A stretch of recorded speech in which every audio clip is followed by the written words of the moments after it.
record stream. Woo. Mic is on. Fix your boobs.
Hi everyone!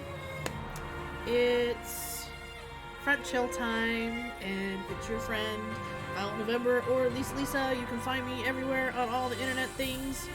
And, yeah, it's happening. We're gonna play, some Hakuoki tonight. JC and Tony are out on a vacation.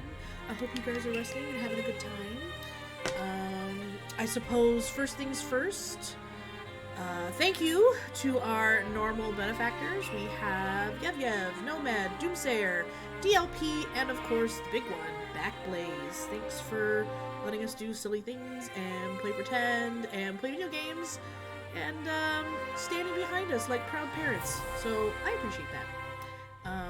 So if you didn't hear the cool, like, distant loving background music, today we're gonna play one of my favorite Ultimate games, which is Hakuoki. We're playing the Kyoto Wins Edition. I've played a few Hakuoki games before, but I haven't played this one, so it'll be a fresh start for all of us. If you're into the Edo period, or the Shinsengumi, the fall of the samurai, the rise of the Eastern weapons, guns, and vampires, it's got it all, which is great.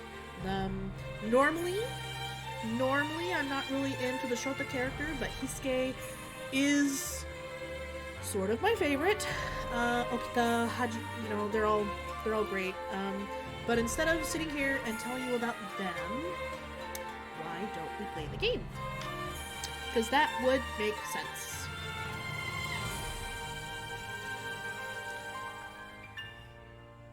Ta-da! There we go. Alright. Let's get started, shall we? Ah, so pretty.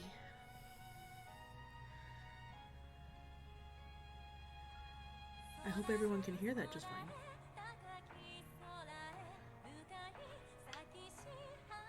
Looks like it's doing okay. Might raise it up just a little bit for funsies. Oh.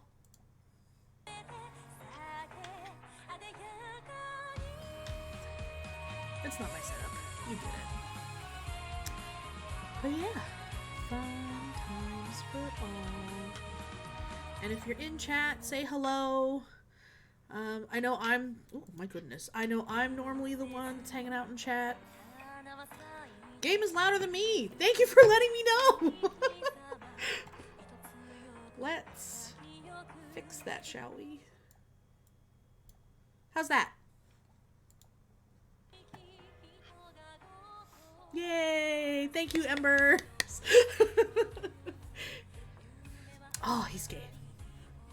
So beautiful. Sanosuke is a good choice too. Always a good choice, but the really giant one, right? Okay. Yeah, we got all these guys. What's fun about this is you actually get to play, like, everyone. Even, like, the background characters and the villains, like, you get to, like, woo just about anyone. If you can figure it out, you can play that path. Which is a lot of fun. I'll move that. Nothing like having the mouse in the middle of the picture while you're trying to play a game. But yes, I know that I'm normally the one in the chat typing and playing and having fun. But yeah, today you get verbal chat cues from me. Also, this lighting is very yellow. This half of my hair is supposed to be purple, but it doesn't show at all. That's okay. Fun times. Ah, here we go. I think usually when JC does this, she reads everything out loud. This'll be fun.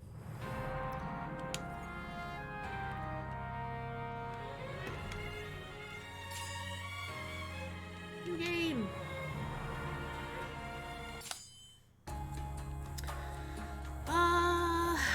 Do I want to keep the name they have for me?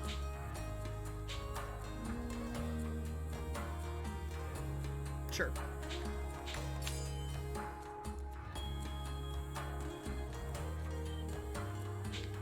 Let's do it. Normally I'd put my own name. I'm kind of house sitting today. Yeah, while JC and Tony are gone, I'm kind of playing with the kittens, and Tony's got this great setup, and I know you normally are used to seeing me come out of the void, but extra lighting today, you actually get to see me. I know, whoever tries. Okay, Chizuru Yukimura. So this is Kyoto. It was awfully impressive, no denying it. Even simple hellos between people passing in the street seemed warm and friendly. They nodded and smiled to one another as if family and not strangers about on errands. Still, there was something else as well. Something making the city feel strangely cold. Almost as though there was a great invisible wall, shutting out anyone wandering from the country. I'm not sure if I belong here. No, that's all in my head. I walked quite some distance to reach Kyoto, and both my mind and body were exhausted. Even so, tiredness was no reason to meander and feel sorry for myself. I couldn't afford to... excuse me? I hesitantly stopped a passerby.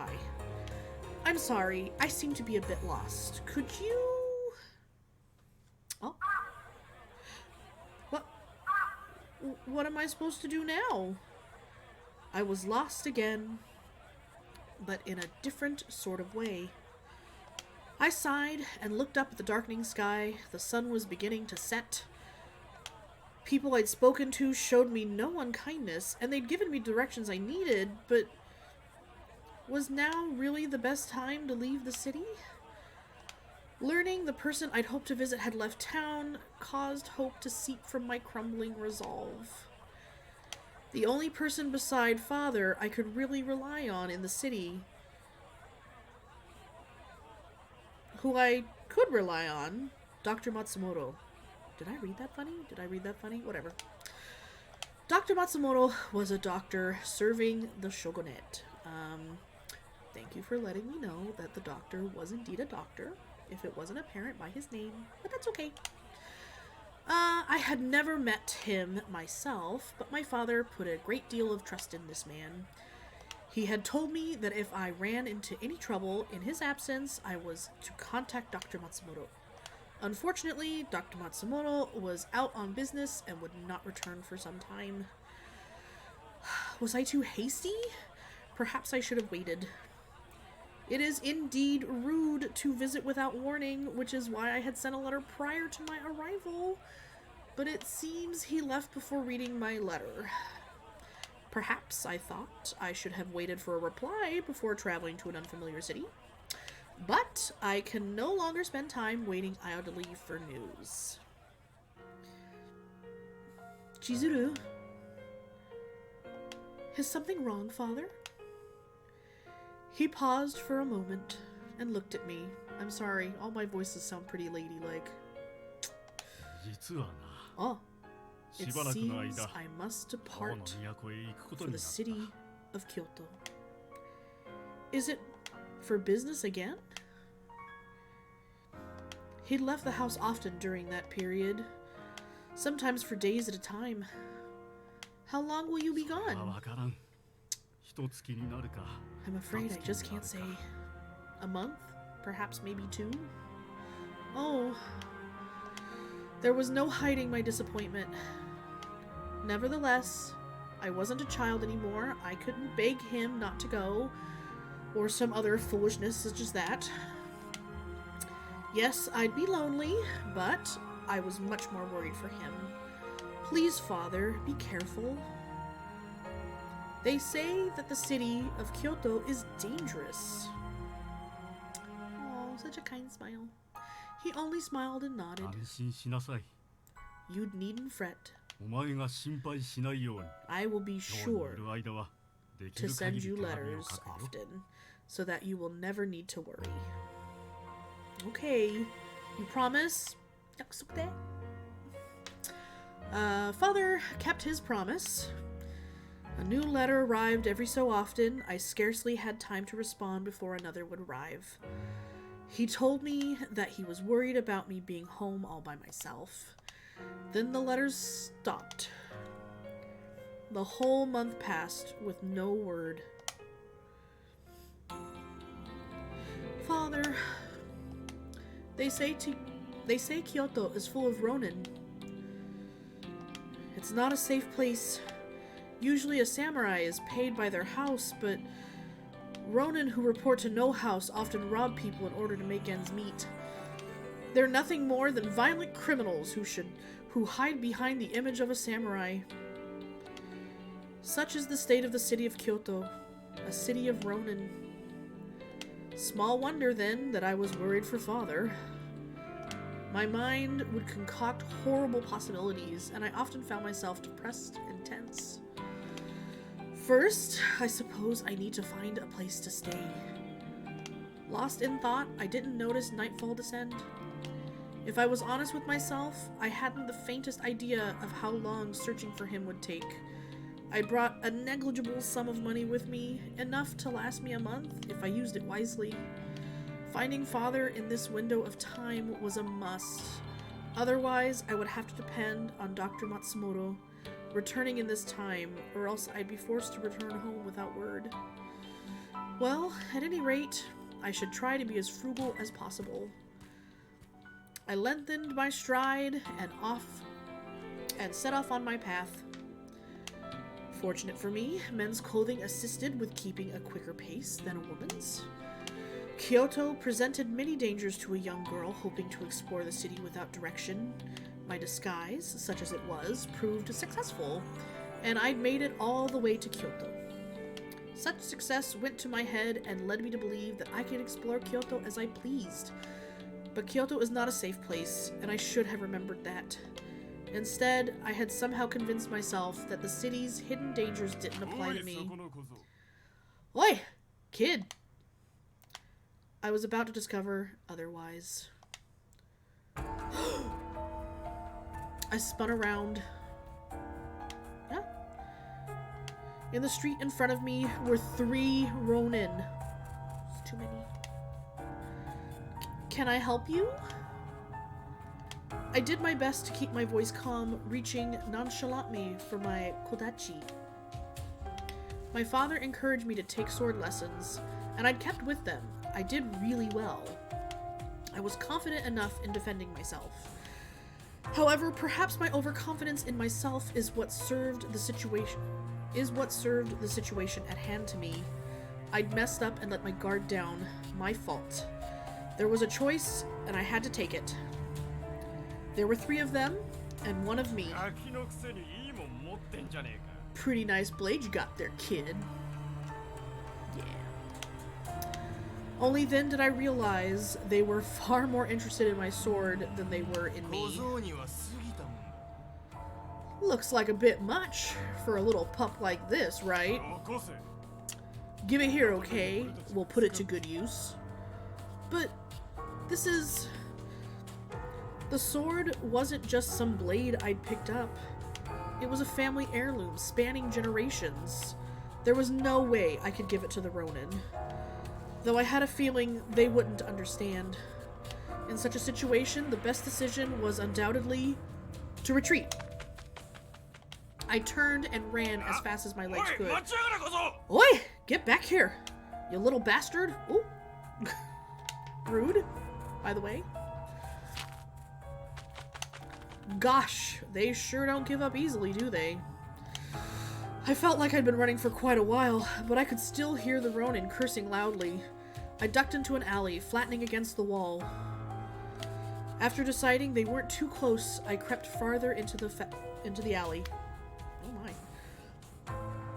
Someone left a couple of sheets of wood leaning against the house. A perfect hiding spot, and what luck, I thought, kneeling down under them. This is my way to escape this mess. Huh? I was listening for sounds intently, and suspicious calm entered my mind. I'd expected to hear the Ronin yelling to each other, looking for me, but seconds turned into minutes. I heard nothing. I was about to sneak out and have a look when... Yeah! That was a fun sound. What? My plan to investigate was immediately halted. Remaining silent and hidden was more important. Still... Damn you. What is this? Why won't you die? Damn it, we've got to get out of here. It was then that the true fear began to set in. There was nothing dangerous out there. There was something dangerous out there. Something quite possibly lethal. My imagination conjured up no shortage of gruesome theories. Stay hydrated. Even so, I could feel an itch of curiosity. I wanted to know what was out there. Carefully, I peeked around the corner's edge. The cold reflection of moonlight upon a blade glared at me, and my eyes followed it to the arm that held it, clad in a coat of light blue. Had this person saved me? But no slower than it appeared, my hope vanished. They laughed better than me. Tasuke, help! I heard the Ronin stumbling to beg for his life. The person in the blue coat said nothing, just stepped forward, his sword raised. He can yell, that's fine. He can laugh, that's fine. A high, screeching laugh cut the man's scream. Splatter, splatter, splatter, splatter. The blade fell through the air like a butcher's knife rather than a sword. No skill, just death. The scream turned wet, caught, and disappeared like air leaving half-empty bellows. My eyes went wide. I had just witnessed a murder. Any strength I had received vanished quickly. My legs gave way and I crumpled to the ground. My wide eyes widened like busted shells. Busted shells? Sure. More blood! He died with the first blow, but as I watched, the blade fell, carving lines into the corpse. The soft slip of a blade through flesh, the silent creep of blood across the ground. I know, they're stealing my job. I'm not gonna do their laughs. It's not. Thank you. I appreciate you, Soup. I felt nothing from them but madness. Their only desire was raw, animalistic violence. How fun. Whatever they were, they weren't human. They were broken. I could feel my throat clench tightly, and a warm, dark smell brushed against my face. I slowly recognized the coppery tang of blood. An icy bolt of fear ran down my spine, crawling into my limbs and freezing me in place. I was terrified. What was I gonna do? What could I do? You have to run, Chizuru. I forced my jaw open and dragged in a ragged breath. This was the only chance I'd get. I had to— Ah! My body, still numb with fear, was unresponsive. I lurched sideways against the stacked wood, and with a rough clatter, it collapsed. Ooh, with all their white hair. So fancy, glowing red eyes. Kakoi! Sorry. The creatures turned, coats drenched in blood. Their eyes locked with mine and bore into me. Hideous grins split their inhuman faces, shaking with excitement at their prey to slaughter. Ah! Do I really have to do that? I had to run. I couldn't die yet, but my legs refused to move. Their hideous, cackling laughter echoed. I was going to die. My body was frozen with terror. I couldn't even scream. This was it. This was the end. What?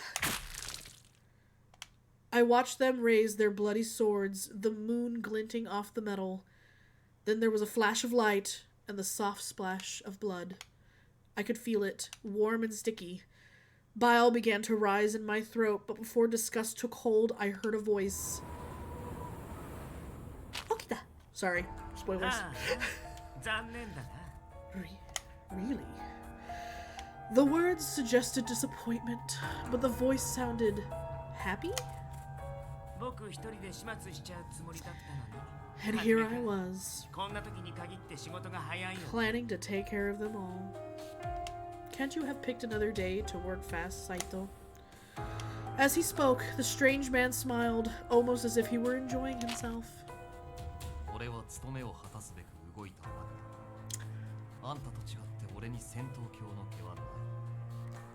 Sorry. Absolutely adore Saito. I totally forgot he was in the beginning. Whew! I only did my job. Unlike you, I take no pleasure in battle. Plum, plum, plum. Well, that's not a very nice thing to say. He laughed. You don't even bother to deny it. The man called Saito sighed with an air of long-suffering companion and looked at me. Maybe, but if you just sat back and let them kill the kid, you could have saved us some trouble. His tone was light, but it confirmed my fears. I may have escaped the schemes of the Ronin, but I was ensnared by something much darker. Perhaps that decision is not ours to make. Huh? Then who was in charge of these two? Their conversation led me to believe that they were part of an organization, and as I thought about it, I recalled hearing about men with blue coats. Ah! My thoughts were interrupted by a dark shape sliding into view.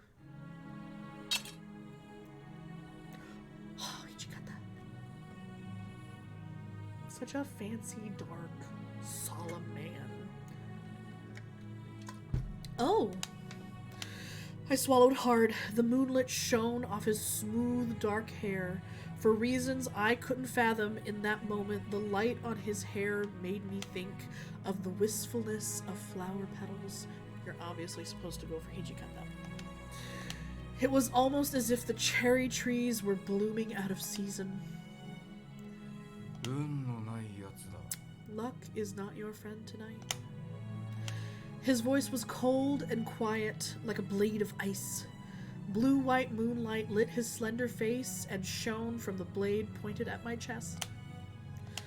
But it wasn't the sword making my breath catch. It was his eyes. They were fierce and hard. But somewhere behind them, I could catch a glimpse of something else. There could be no doubt that he was prepared to kill me. And yet he looked troubled. Not kindness, but perhaps mercy? Run, and I will kill you. Do you understand? I nodded. There was no doubt he meant every word he said. He stared at me for a moment, then grimaced and put his sword away, sighing.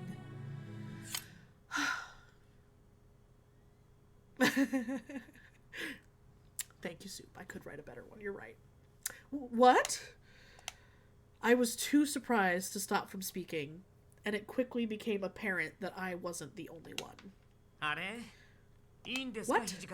Wait, Hijikata. Are you sure about this? This kid saw everything. That can't be good. As he spoke to the man called Hijikata, his eyes narrowed. The man called Hijikata frowned back at him. Shut up. If you keep that up, you know what we're gonna have to do. It was clear enough that what I'd seen was something they wanted to keep hidden. The more they said, the more I got it, and it was clear none of us wanted such a thing. I really think it's gonna come back to bite us in the end. I'm sorry, come back to bite us in the ass if we let this kid go. The way he looked at me made me feel as if he read my mind. So we should just kill people now? No. I'll see what to do with this kid when we get back. I agree with the commander. If we remain here, we are likely to be seen again. Then he looked down at the creature he'd killed, as though he'd forgotten the whole ordeal. I know, he's so crass. He said ass. If they have this sort of reaction to blood, then they don't seem like they'll be very practical. Damn. He peered down at the corpse, his face an emotionless mask. When he looked back up at his companions, however, his eyes narrowed. As for you two, drop the Hijikata and Commander act. Keep a low profile. What? Come on, you can't be serious. Aren't our blues a bit of a giveaway? He was right. Even I had heard stories about the gang of cruel men in blue coats who cut down people in the streets. But I didn't know how to confront the dilemma of pretending I didn't see any of these horrors. My mind swirled through the pool of worries and thoughts, almost as if I was being drawn into their world.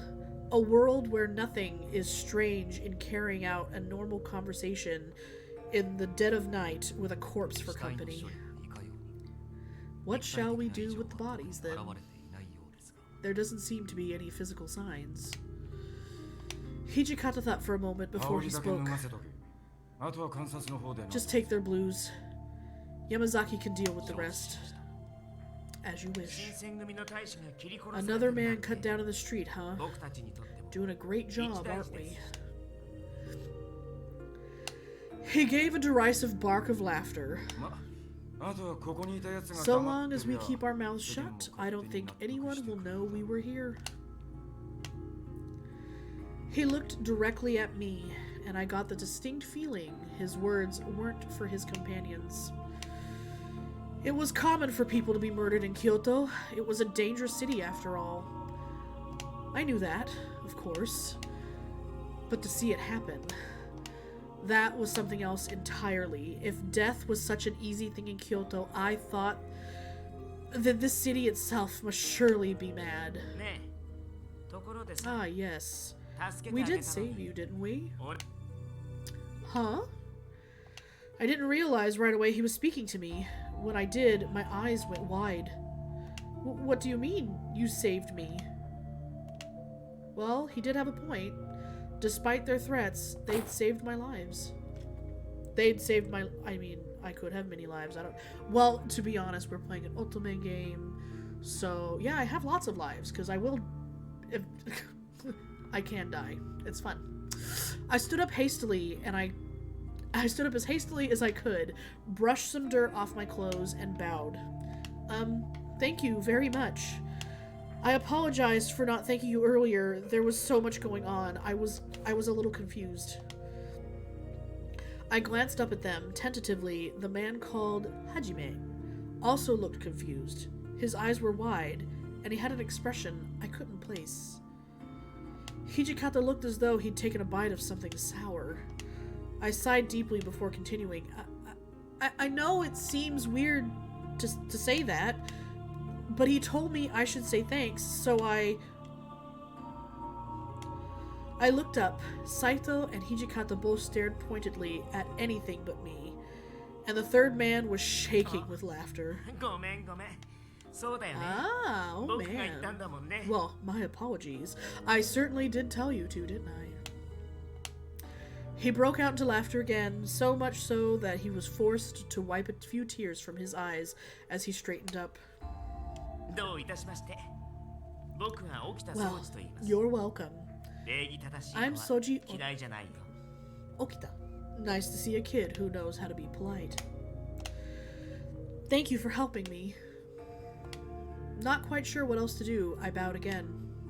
The one you should be thanking for saving you is Hajime Saito over here. And this bossy guy here is... What the hell do you think you're doing, Okita?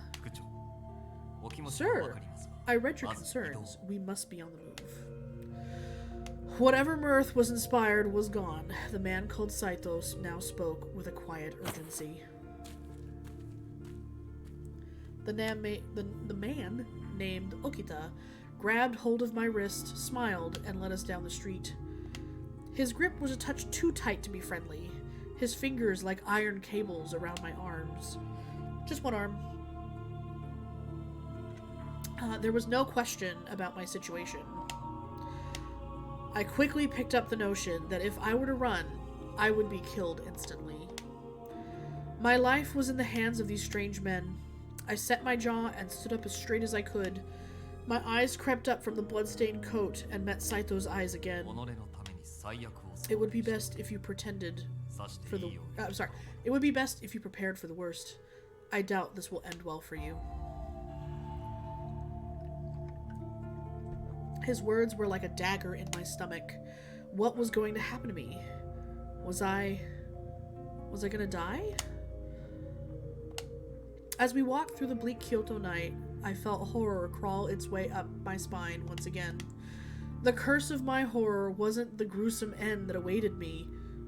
The cause of my horror wasn't the gruesome end that awaited me, but something else entirely. I spoke with these men and watched them speak, standing next to a warm corpse soaked in blood. That I had done such a thing terrified me in another different way. Perhaps this is what it was like to go mad.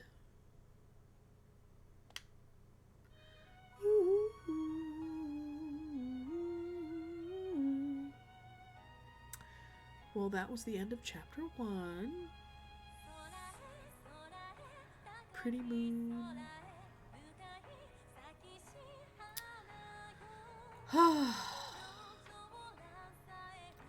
Okay, so far, we've been introduced to Hijikata, the cold yet kind commander. Okita, the jolly and murderous left-hand man. And Saito, the quiet, unassuming one that is needlessly here just to do his job and get out. Ooh, achievement unlocked. Nobody makes me bleed my own blood. Proper Chapter 1, January of 1864.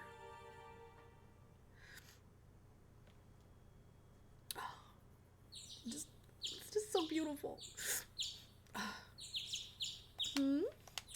Was it morning? What happened to me? I attempted to recollect myself. Ah, yes. Right. All at once, the events of the previous night rushed back to me. This isn't my room. My limbs were snugly bound in tight knots, so all I could do was wriggle around in bed, twisting the blankets around me. I yearned for the comfort of my own futon, but the futility of such thoughts only forced me to confront the reality of my situation. If only I could wake from this strange nightmare. But I could not. Those men from the night before must have taken me with them to the headquarters of the Shinsengumi. What will happen to me now? I inhaled deeply, lying down to await my fate. It was at that moment the door slid open and a kind-looking man stepped through. Ah, I see you've finally woken. This is no way to treat a guest of ours. Please wait. I'll loosen those ropes up, all right. His smile quirked as he removed my ropes. My wrists, however, were left bound. And you are? Ah, of course. How improper of me. My name is Genzuburo Inoue. Inoue. Hi. Thank you, Inoue. Now, if you would follow me. They've been discussing what to do with you since morning. For now, they've decided to hear about what exactly it was you saw. Okay. I nodded curtly and struggled to stand, but my body was sore from being bound up all night. Inoue treated me with something like courtesy, but it was clear that I was in a lesser position. He must have been able to guess my thoughts, however, because he smiled at me and winked. I know they seem scary, but they're all truly gentlemen. You don't need to worry. Oh, even at home I heard rumors of the vicious Shinsengumi that were unflattering. It was hard to imagine that the people in charge of such an organization were gentlemen. The youngest man, Todo, is about your age, or perhaps slightly older. And there are a pair of guys named Nagakura and Harada, who are very lively, so you'll be fine. Despite Inoue's reassurances, it was difficult for me to trust what I was hearing as accurate.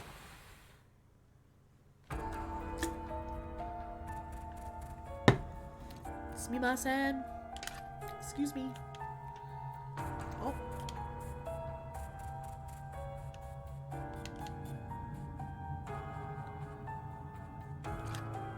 Oh. I pressed B. Inoue led me to a room and opened the door.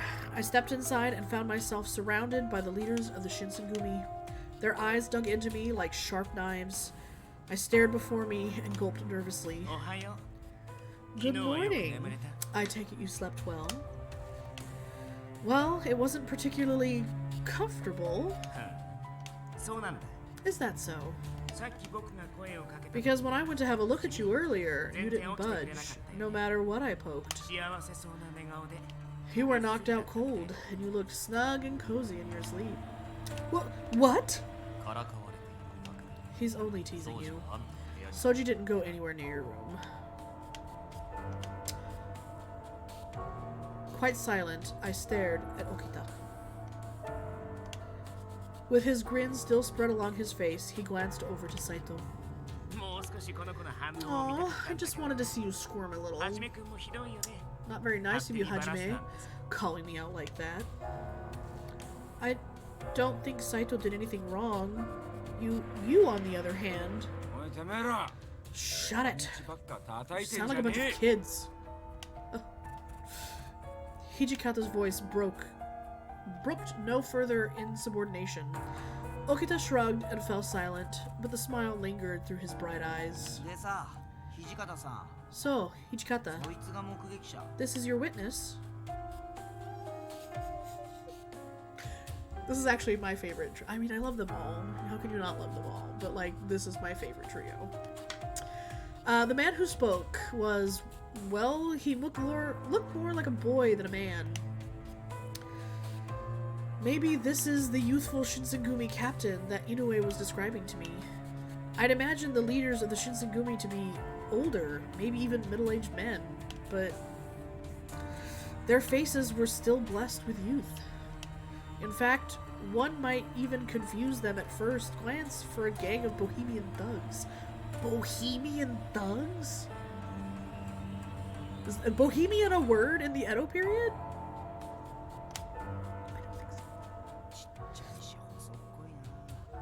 He's a real stick, isn't he? Just a kid. You're calling him a kid, Hisuke?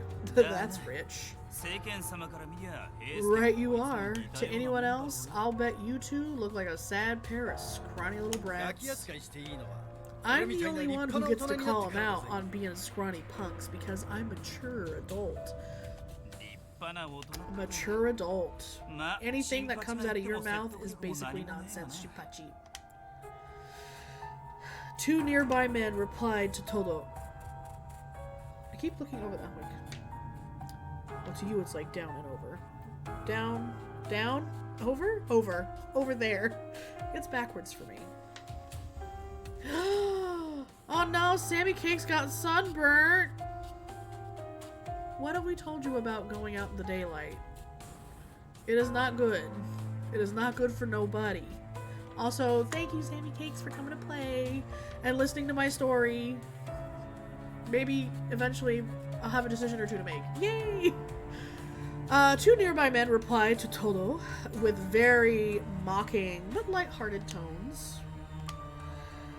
I somewhat recalled Inoue's description of the two energetic members. His mention of them was brief, but seeing them in person was an eye-opening experience. Yay, thanks. He said the short-haired one was Nagakura, and the other with longer hair was Harada. Urusai! Leave off, you grumpy old bastards. The hell I will, boy. You think you can get away with talking to us like that? Besides, I am hardly mature enough to be called old Shinpachi. Shinpachi maybe, but not me. You son of a bitch. I thought we were friends.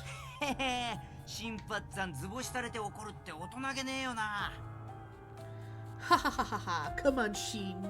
Would an adult get so worked up over something like that?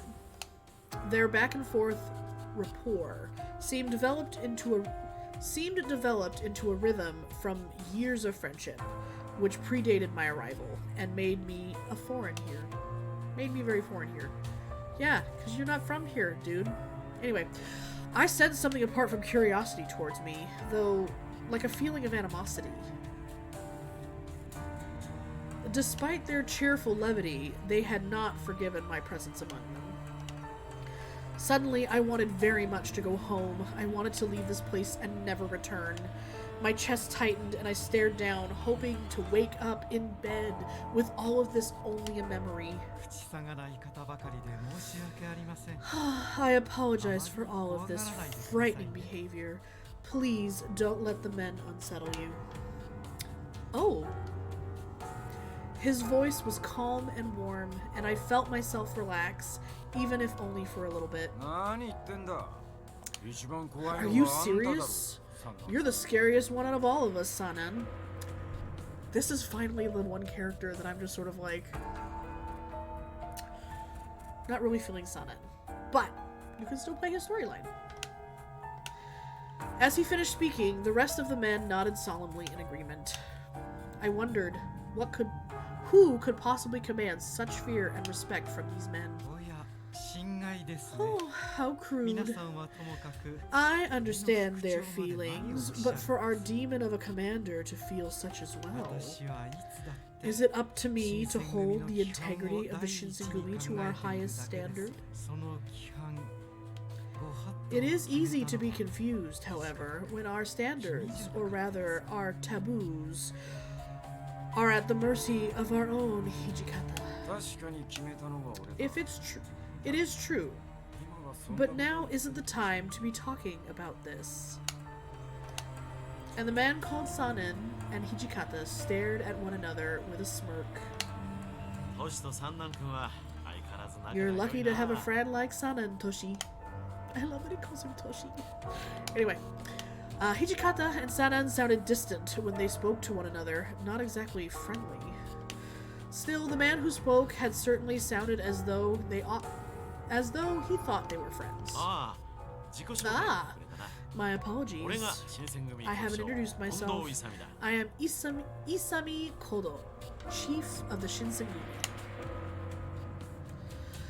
When you say chief, do you mean to say you're the most important man in the Shinsengumi?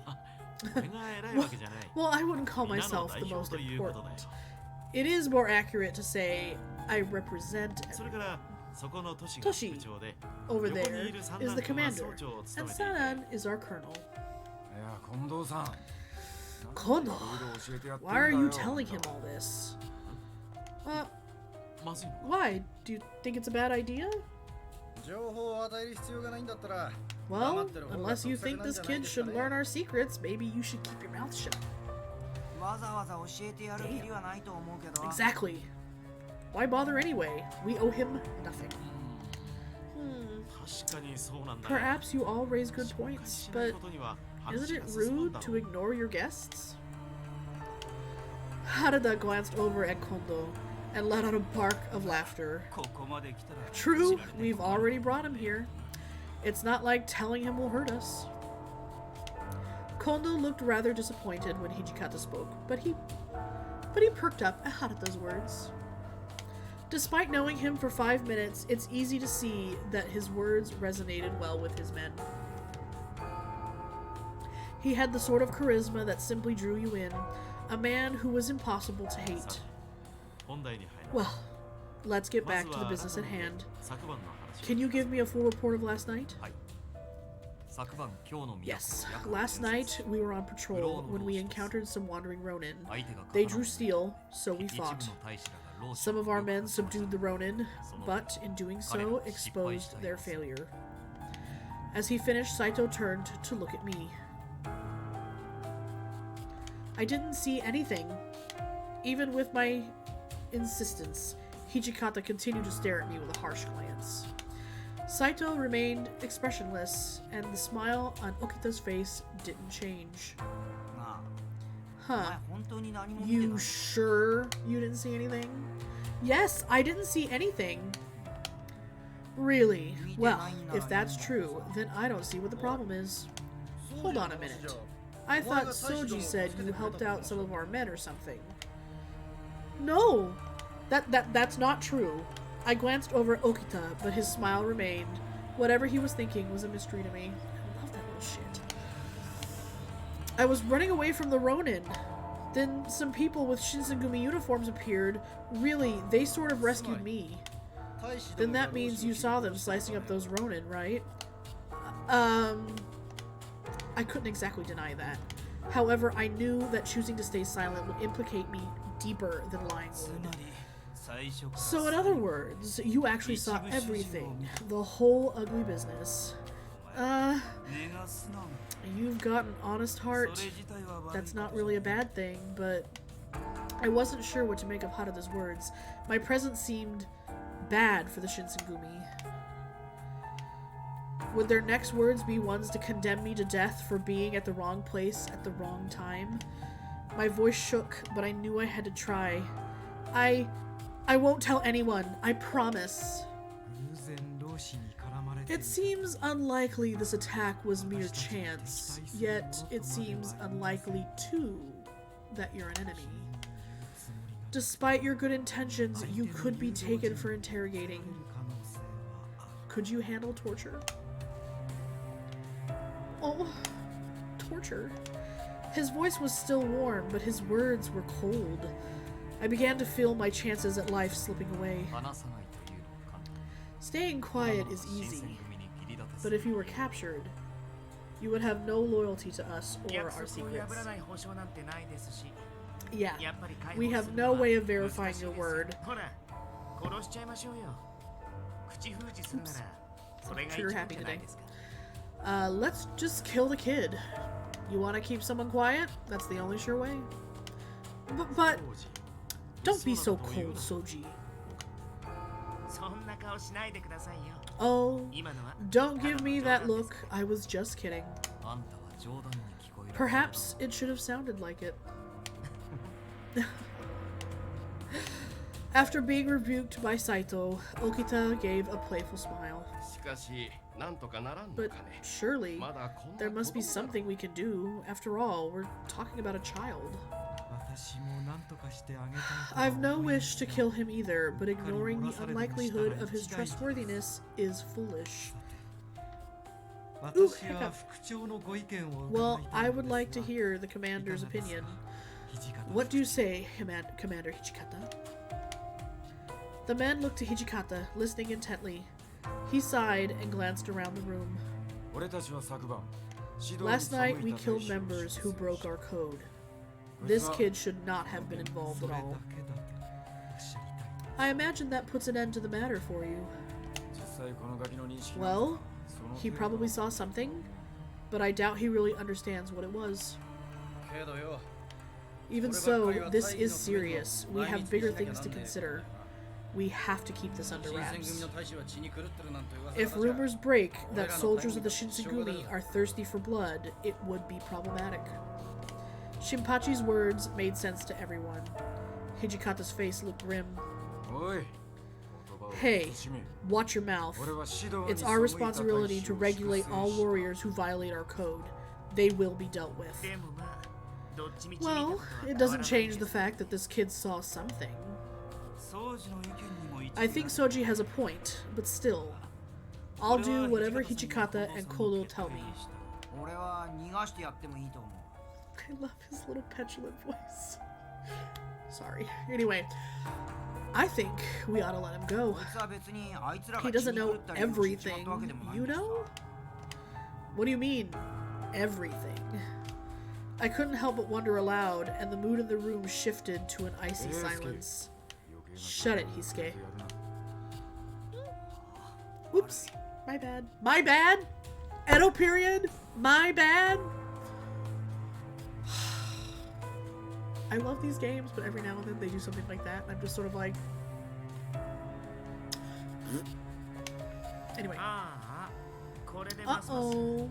Well, this is going to make it even harder for us to simply let you go. Oh. A man should always be ready to face death. You should make your peace with yours. A man? Oh, that's right. They still believe me to be a boy. With everything else that had happened, I completely forgotten how I was dressed. Very true. A brave death is always an option. When I was young, I committed honorable suicide. It didn't really stick though, did it, Sano? Their jokes were barbaric, but they both broke into raucous laughter. Commander, since we can't seem to reach a consensus, can I send the child back to his room? If you hear something you shouldn't while you're here, then we'll have no choice but to kill you. Oh, Saito. He was right. If I remained with them, I could easily hear something I wasn't supposed to. I didn't think he'd mentioned it. I didn't think he'd mentioned it for my sake, but rather as a possible concern for their group. I was still relieved when he brought it up. Indeed. Let's do that.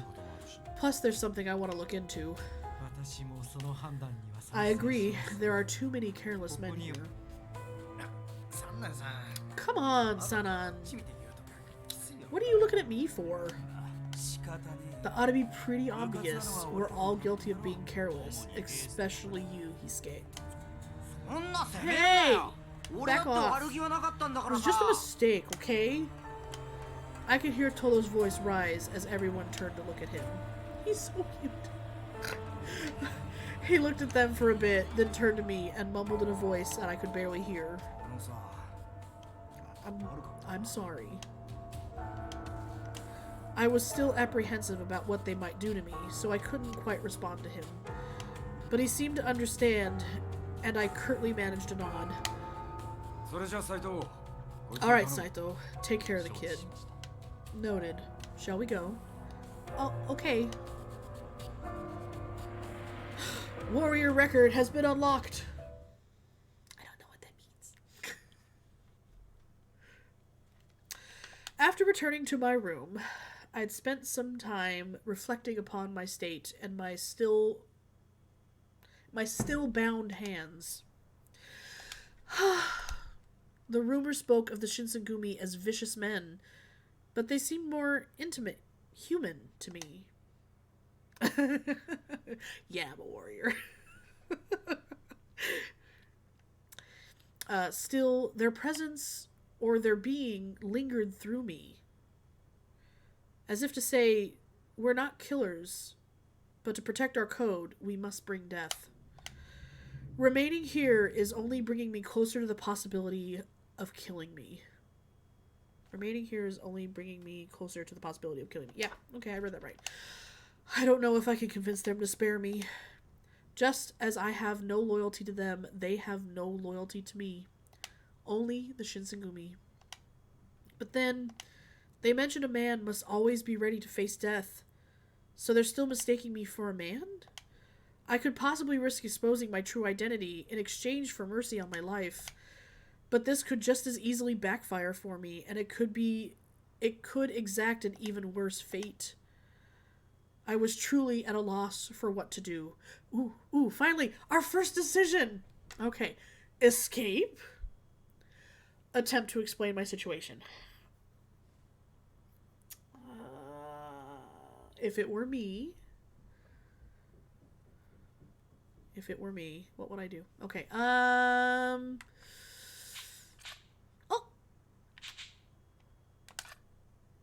I pushed a button. Anyway, escape! There was nothing for it. I had to escape. Meaning I needed to get moving immediately. Staying in this room did nothing to help me. Fortunately, they hadn't bothered to tie me up completely again, only my hands were bound. That would slow me down, certainly, but so long as I could move my legs, I stood a chance.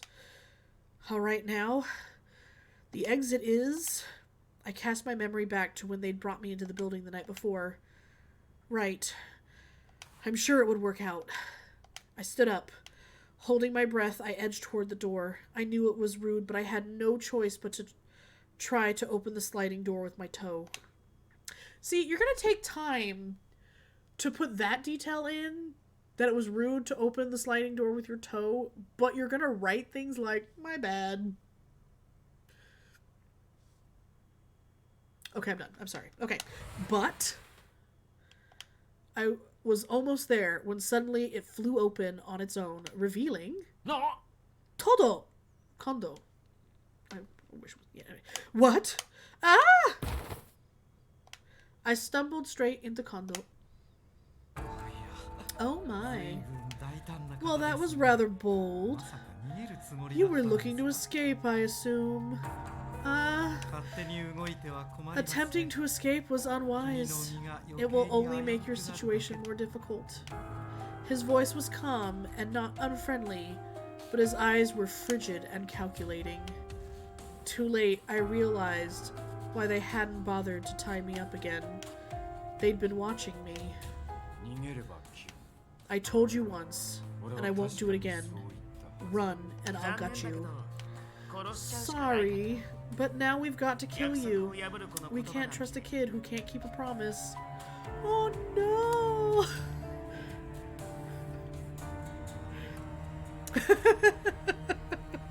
Yes, there's been quite a few times I'm listening to this. I'm like, that's not what he said, but it's close enough. It's fine.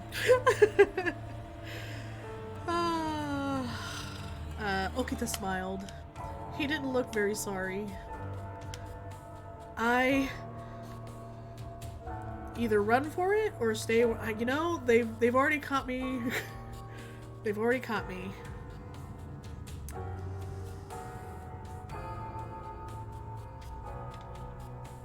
Oh. Oh no. That's okay. For the plot. Yeah, it did. It got you. I was like, oh no.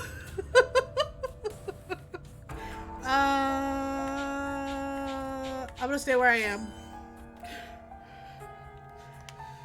You won't give me a chance to explain myself? I was innocent, but complaining wasn't going to help me. Perhaps it would be best if I simply accepted my death. Apparently Nightbot doesn't like it when you yell in chat. Then you may do whatever you like with me. Oh, watch what you say. Okita roared with laughter, his shoulders shaking. The anger in my voice proved unaffecting to them. Oh, Okita's here for me. I got a whole butterfly. You're a funny one. Alright, maybe we were a little rough on you. So just relax, okay? We weren't going to eat you or anything. What do you want? You were just talking about killing me. Never such an innocent girl like you.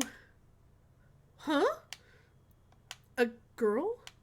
You knew I was a girl? What? Now Secret Soup got tagged for screaming. Oh no. Nightbot, they're fine. It's okay. Nightbot came at you.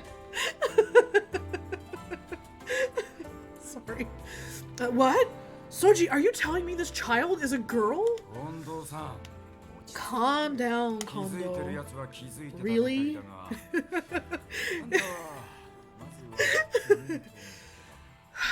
I was sure all of you caught on. Maybe not Kondo, but it is an Oran host club. Although Sanan, even though he's the glasses character, is not Kyoya. Just to let you know. Don't tell me you knew all along, Sanan. Well, yes. She's doing her best to dress up like a boy, but it is so obvious she's a girl. Alright. Now tell your big brother why you were cross-dressing around Kyoto. Okita. Sanan shrugged and let out a loud sigh. Maybe we should all sit down and talk it over. Some of us may have changed their opinions.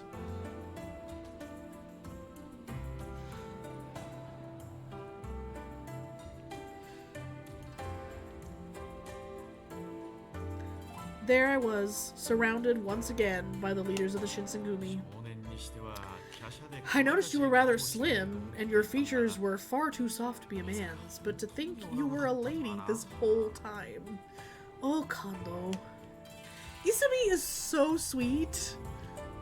Just so sweet and naive. Kondo was nodding his head repeatedly, as if he were agreeing with a very intelligent suggestion. For him to notice the softness of my features, it flattered me a bit. Once you knew she's a girl, she really doesn't look like a boy at all, does she? So we bound her and left her for the whole night. Oh dear. Well, she claims to be a girl, but it's not like we have any actual proof, right? Proof? Shinpachi. Rude. Really? Proof? Not obvious enough for you? I think someone's knocking on this door. Hold on a second, guys. That's strange. Let me put this up real quick. I'll be right back.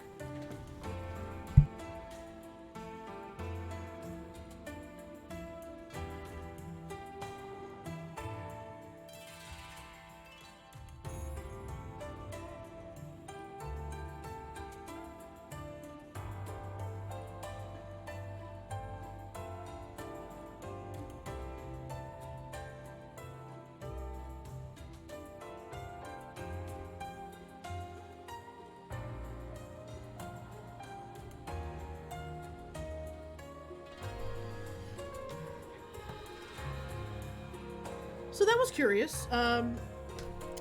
Apparently, a solicitor came and tried to want to know if I wanted to make more money. No thanks. Oh, you know what I mean. Anyway, proof? Really? Not obvious enough for you, huh? Alright, will you feel better if we strip her down? No! You absolutely will not! To suggest such a thing is preposterous. I just figured it was the quickest way to settle the question, but I won't force it. Well, if you really are a girl, then killing you would just feel kind of wrong. Why are you so naive? It doesn't matter. If we have to kill her, she dies. Exactly. However, her gender is irrelevant, as it is. Killing in general is wrong. We were organized to protect the citizens of Kyoto. We would ill-serve the public good by murdering citizens in cold blood. Yeah, but if this girl or boy is a threat to the peace, that's a horse of a different color. Do not call me a horse. Okita. The Shinsengumi had already suffered a very gruesome reputation in Kyoto. If rumors spread that their men were thirsty for blood, things weren't likely to go well for them. Kyoto would banish them, and with no one to protect the people, the city would erupt into chaos. Each of their members deeply understood the consequences of behaving rationally in these times. My apologies, but I took the liberty of checking through your belongings. It would appear you came all this way from Edo by yourself. You didn't seem to have much. Some clothing, some pocket change, a few letters, and this sword. One of the letters was from Ryojun Matsumoto, a shogunate-approved doctor. I assume you saw him. What is your purpose, Chizuru Yukimura? The minute my name was spoken, the vibe in the room shifted immensely. Everyone wore a stunned expression, eyes wide, and no words were uttered in response. Until... Wait, Hijikata? That name! Hey now, this can't be a coincidence. Now, wait a moment. We only need to determine if you are a threat.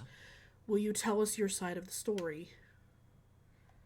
At Kondo's behest, I stood up to spoke. My name is Chizuru Yukimura. Under the watchful eyes of the leaders, I sharply described how I came to face them. I lived in Edo, how I'd come to Kyoto to find my father, how lonely the city felt before I arrived. Ah, then you're from Edo as well. And you came all the way to Kyoto to find your father? So who is your father? My father is Kodo Yukimura. So, the dots are connected. What are you talking about? The handwriting within the letter does indeed match Kodo's, but to think you were Dr. Kodo's daughter. You know my father? The silence was enough to tell me that the revelation of my parentage caused a pronounced change in their behavior. So you've been withholding information from us. Huh? What information are you talking about? There is no point in lying to us now. Out with it! What the hell are you doing in Kyoto? I just came to look for my father. I swear I don't know anything else. You came to this city fully aware of what your father, Kodo, was doing? I was only aware of my father being in Kyoto for his medical work. But I haven't seen him since last summer. That's all I know. Hijikata. It may be better for us not to press because she may not know anything after all. So what do you know about my father? Where is he right now? Please tell me. The Shinsengumi is currently attempting to determine the whereabouts of Dr. Kodo Yukimura. Lisa. I'm flirting with a boy who has an incredible... Oh my gosh! Sammy, seriously, picture didn't happen. I want to see it. Instagram me. Flirt, flirt, flirt, flirt. My young self is, I mean my total self right now is dying as well. I'm sorry, back to Shinsengumi. The Shinsengumi is currently attempting to determine the whereabouts of Dr. Kodo Yukimura. You're after my father? So this means, oh no, you've got us all wrong. We're not, after him. I see. A huge wave of relief came over me. He's a fellow supporter of the Shogun, but, well, he sort of disappeared a little while ago. There's a reasonable chance that the enemy of the Shogun have identified him as a threat. Huh? Ah! I let out an audible gasp, but Saito continued without paying me any mind. There is, of course, the chance he's still alive. Doctors skilled in Western medicine are quite rare. I wasn't sure what else to do, so I nodded. My heart pounded in my chest, threatening to burst out onto the floor. Kodo, what do you make of her situation? Would it be in our best interest to help her, seeing as we're all looking for the same person? What exactly do you mean, help her? I only mean to say we should cooperate with her until we find Kodo. With her assistance, I'm sure our chances of locating Kodo will increase dramatically. Huh? Looking for him may prove fruitless, however. If he's in disguise, spotting him will be difficult. You are his daughter, however. You ought to recognize him no matter how he may have disguised himself, right? Yes, of course. I nodded and spoke, while giving him what I hoped seemed like a steady, reassuring smile. Besides, having her stay with us regardless can be of use to our headquarters. What do you say, Toshi? Sanan is making a lot of sense. If it turns out that she doesn't know anything after all, then... It's true! All I know is that my father headed to Kyoto. I don't know anything else. And about last night, I didn't see anything. Well, if she is his daughter, we can't really kill her, can we? Oh, thanks, Toshiro. So nice. His eyes narrowed, and he looked down at me. If you promise to keep last night a secret, we'll let you stay until your father is found. Fair? I promise that the Shinsengumi will do whatever they can to help you find Dr. Kodo. Thank you so much. Honto, arigato. I'd never imagined something like this. I was elated to have escaped death, but not only had I survived, but I had found my first decent lead. You must be glad we won't be killing you, huh? Well, won't be killing you just yet, at any rate. He gave me that same wolfish grin. There was no denying that my situation was still less than desirable, but it didn't matter now. Yes, I'm very glad. Against all odds, at last, I'd found help where I'd never expected to find it. My first day in Kyoto was quite the adventure. In spite of everything I'd seen, my fortune was improving with every step. I still had a long way. A long way to go, but keeping positive was my only hope. Aren't you relieved, Yukimura? It's a pleasure to have you. Yes, thank you. It's a pleasure for me as well. Hey, Gen. With her being a lady, after all, I'm not sure that our all-male household is equipped for her needs. You bring up a good point. What would you have me do? What do I need? What do I need that's different? You think I'm gonna bleed everywhere? Rude. Kondo crossed his arms and sighed deeply.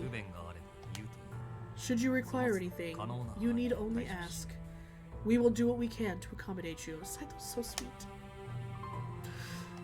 Thank you. Well, I guess we'll have to be nicer to you now that we know you're a girl. Thanks, Hisuke. Gee, didn't take long for you to change your tune. When you saw she was a girl, hey, Shin? Oh, Shinpachi. Buckets, hundreds of thousands of tampons. Ah, whatever. Having a lady here at headquarters is sure gonna brighten things up, won't it? I wasn't entirely sure I believed that sentiment. I'm not sure if our headquarters are, up to standards for a lady, however. But then again, she's not a soldier, so we cannot expect to treat her as such. Then make her a page or something. Want an assistant, Kodo? How about you, Sanan? Oh, come on now, Hijikata. It's your idea, so you can't just pawn her off on someone else. Ah, excellent! We can entrust Toshi with her. That face! That face! Well, there you have it, Hijikata. I hope you'll take good care of her. You sons of bitches!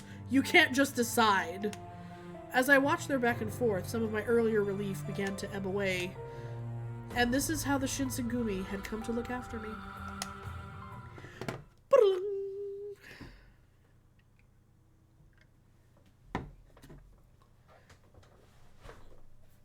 Oh, goodness.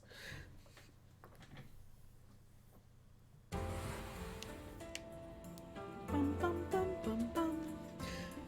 Oh, mid-February 1864. I slid the door open and met a breath of cold morning air. Clumps of thick clouds trundled silently over the city, an unusually strong wind driving them along. It's cold today. I shivered a bit and grabbed a jacket from a nearby door to wrap around myself. A week had passed since I'd begun living in the headquarters of the Shinsengumi. I was given a room of my own, but they made it clear that I wasn't to roam freely. They weren't the best accommodations, but given how close I was to being murdered by them instead, I thought it best not to complain. I guess. Still, do I really need to dress like this all the time? I sighed, staring at my feet on the cold floor. How'd they dress me? They'd given me temporary accommodations, but it wasn't without its strict conditions. The Shinsengumi will look after you, but we do not allow women simply to wander our doors. The Shinsengumi keeping a woman here, if such rumors were to spread, tongues would begin to wag. Even worse, it may invite guests who are also searching for Kodo to come here, looking for you.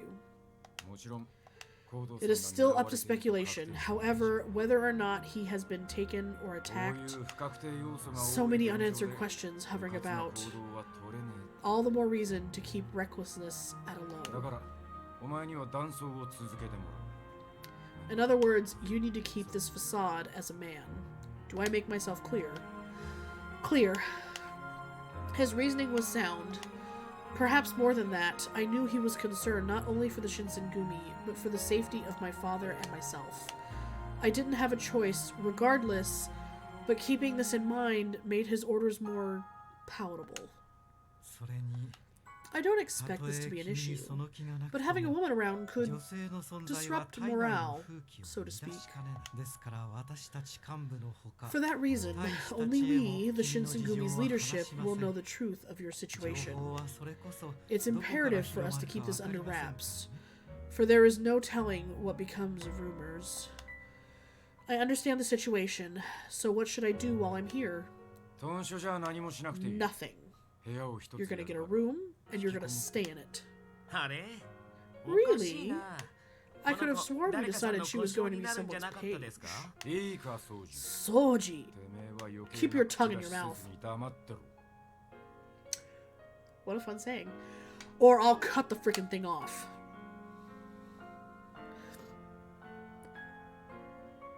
Before long, I'd been here for a week. I guess I don't have much of a choice. No sense in dwelling on what I can't do, after all. Although it was still a new sensation, I'd grown comfortable in dressing like a boy, particularly the feeling of wearing pants. I straightened up and touched the kodachi that Hijikata had given back to me. This was a familiar friend of mine, the blade by my hip stretching back to as far as I can recall. According to my father, this was an important heirloom passed down through the Yukimura clan.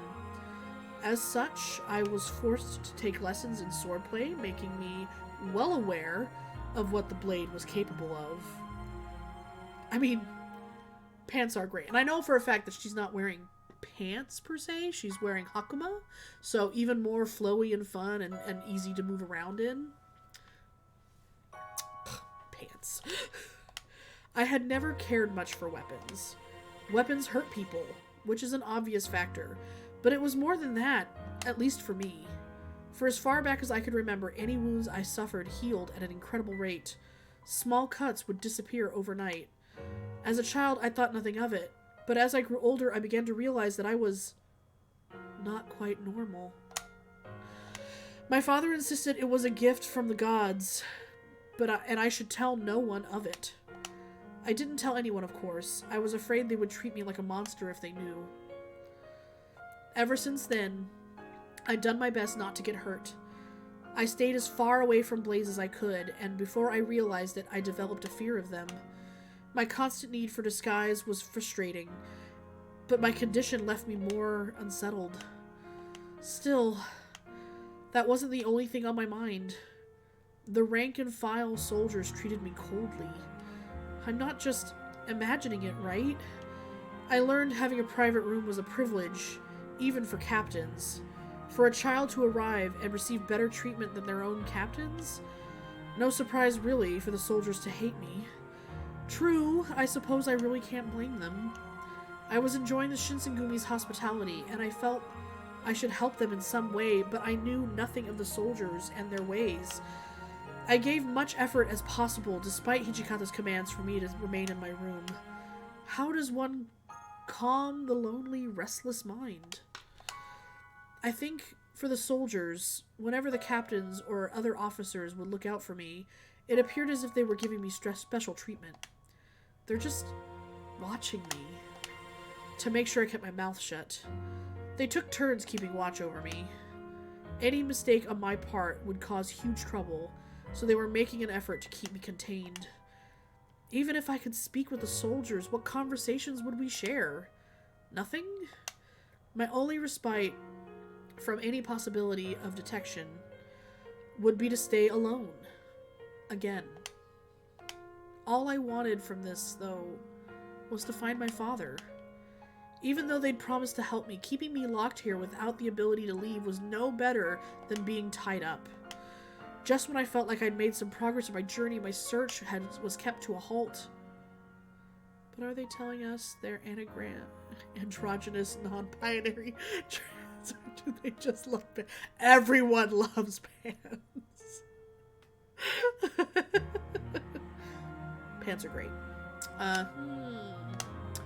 Perhaps I thought I could talk to Hijikata?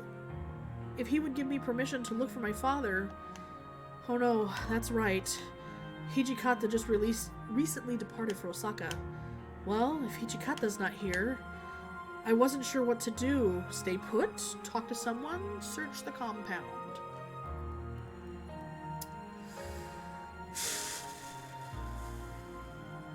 Well, I'm not going to stay put.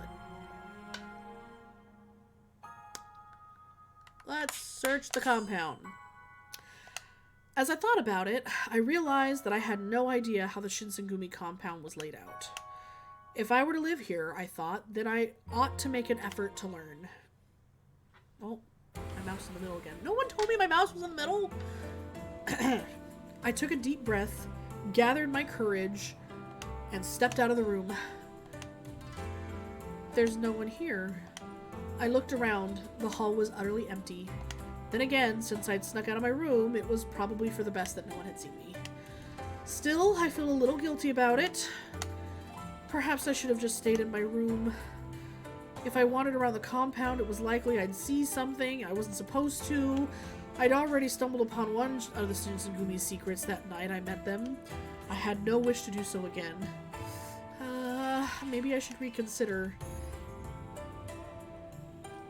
Whew, excuse me. After some deliberation, I decided it was best to return to my room, but as I turned to walk back... Huh? From near the entrance I heard something. Slowly I peeked around the corner. Walking toward the door, looking as if they would have preferred not to be seen, were Harada and Nagakura. Why are we calling him Nagakura? Oh, well, I guess she's on last name basis. Anyway, oh! Can I come with you? Maybe if they let me go outside, I could finally start looking for my father. Well, I don't really care, but I don't think you're gonna have a lot of fun. Hey, you idiot. We can't just take her. You don't have the right to anyway. Huh? Alright. We're not supposed to let you out of the house. Wait, are you even allowed to leave your room without an escort? Well, where are you guys going anyway? No, changing the subject. Oh well, whatever. We're on our way to Shimabara. Shimabara. That's a fun one to say. Shimabara. If you really want to know. Shimabara? The name was familiar. Wait, isn't that in the red light district? Nagakura shook his head between us and sighed. Come on, what are you doing? Telling a girl the truth about going to the Shimabara? You know me, I can't lie. Besides, it's not like we're up to no good or something. Not you, maybe. You're just coming to drink. Nagakura, are, you going for something other than alcohol? Well, I mean, yes, there's alcohol, but you know, girls pour drinks for you. Oh, the sweet baby. True, there were likely no shortage of beautiful women throughout Shimabara. Someone like Harada, who visited just for the drink, was a rarity, if I were to guess. But you're going in the afternoon? Isn't that every man's dream, to drink while the light and life of the day is young? Harada held a natural charm that seemed to shrug off any judgment over possible impropriety. Well, even so, I hardly think it's good to be drinking in the afternoon. Wow, what a prude. Even if it was every man's dream, it didn't feel right to condone it. Two captains drinking during the afternoon would hardly help the Shinsengumi's low-profile public opinion. Then again, perhaps it wasn't my business to think of the Shinsengumi's public reputation. Yeah, I see your point. It's not really proper to be screwing around so early in the day. Yes. Kyoto's been really dangerous lately, though. Oh, he's got little tears in his eyes. We're not free to roam at night like normal people. Oh no, Sammy! Well, welcome back. True. So to hell with how appropriate it is. A man's gonna live. We're gonna party whenever we feel like it. Grrr. That didn't really seem right. But even so, on some level, his absurd logic made some sense. After all, everyone needs to relax from time to time, especially if they have worries of the Shinsengumi. And if they worked at night, then when else would they go but in the afternoon? I was reflecting upon this when Todo walked in. Yay! So tiny. Ah, Chizuru. Are you coming too? Wow. Invites. Well, I still haven't received permission to leave the house. I don't want Hichikata to get mad at me. I see. That sucks. You're going to the Shimabara too? Well, yeah. Look, Chizuru, you don't have to call me Todo, okay? It just feels kind of cold, you know? Well, what should I call you then? Just call me Heisuke. Everyone else does. After all, we're gonna be seeing each other a lot. And let's cool it with these uptight titles. We're practically the same age, so you can relax. Really? I just didn't want to be rude, Todo. See? You're doing it again. Alright then. Heisuke. Right. You got it. So what do you say we start over? Hello, Chizuru. It's a pleasure to meet you. Okay, it's a pleasure to meet you too, Heisuke. It wasn't anything important, I knew. But something about the exchange made me feel happy. Heisuke had, perhaps unknowingly, cheered me up. But you're still going to the Shimabara. I mean, I'm not going there for the girls. I just want to hang out with the guys, you know? Oh. Oh. Well, maybe if you dressed up like a real woman, it'd be enough eye candy to keep us out of trouble. What? Yeah, hell yeah. You'd be real cute. Once stuff settles down, you ought to start dressing like a girl again. You guys, this is just so sudden. It was embarrassing for them to treat me like a girl all of a sudden. As if it just occurred to them. Dress like a girl? What should I tell them? Sure, when I get the chance someday, or no, I can't.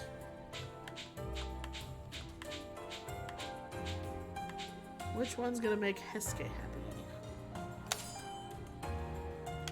Not sure what else to do. I nodded awkwardly and they beamed back at me.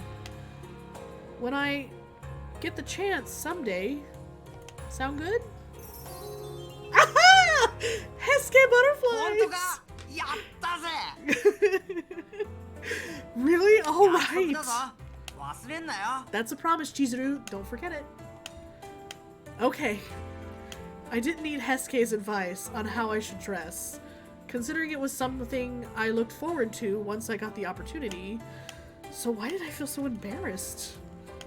Once we settled the topic on the appropriateness of my wardrobe, Nagakura shared his opinion. Look, Chizuru, you gotta see our side here. We dedicate every day of our lives to keep Kyoto safe.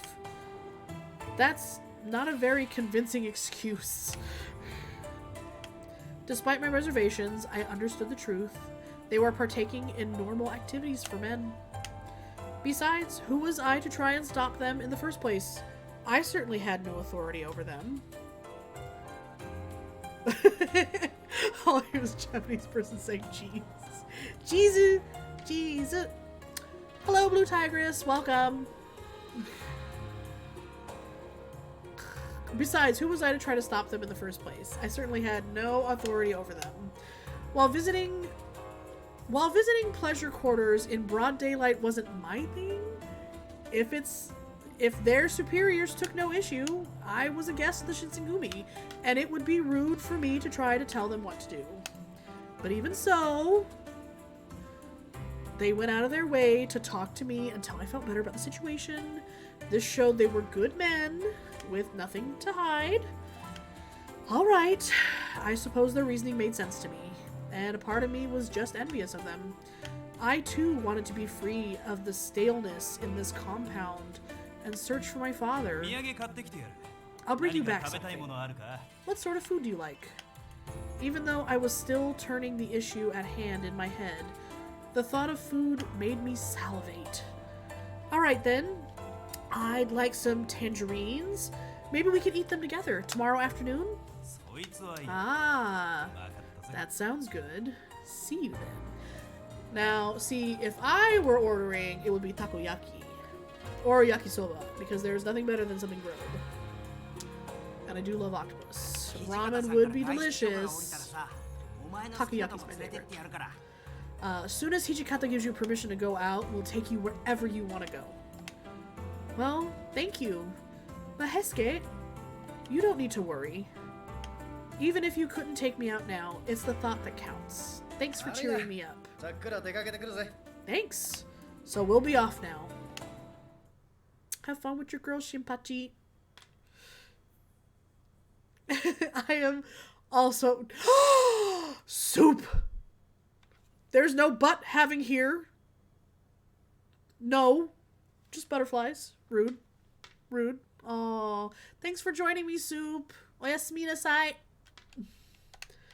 Just as I waved them away. Oh. You know what? Just where do you think you're going?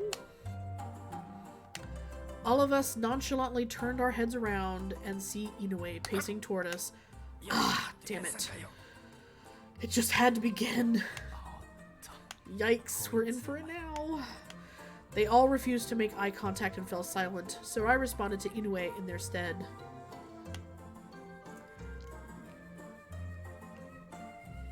Shh. No butts. Blood, no butts.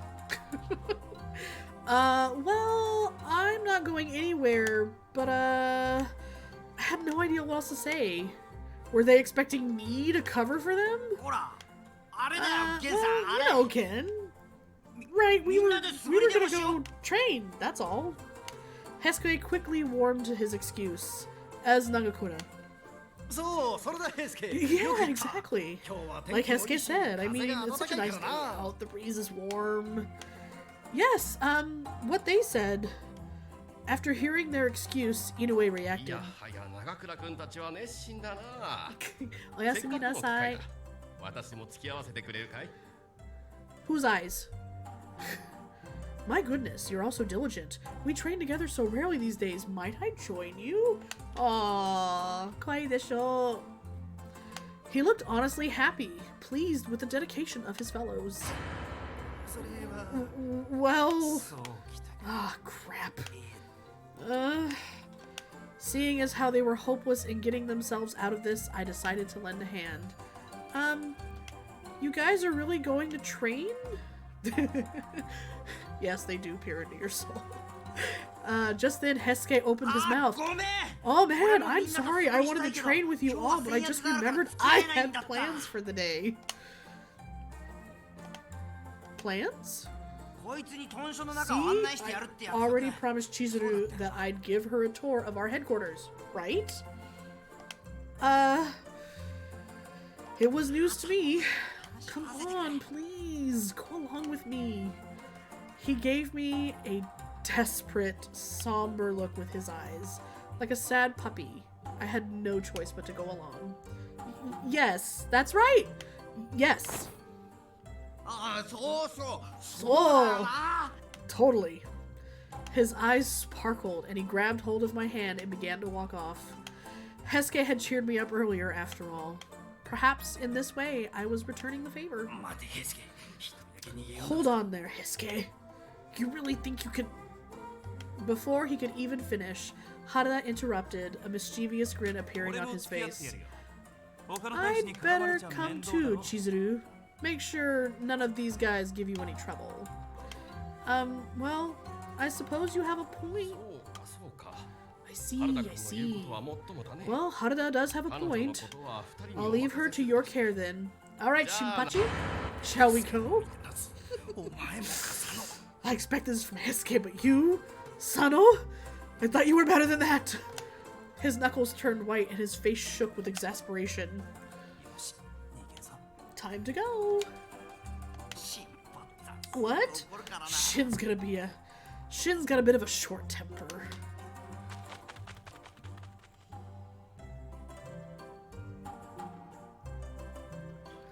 Hesuke grabbed my hand and Harada pushed me from behind, and soon we were moving away from the entrance at a rapid clip. You rat bastards, come back here!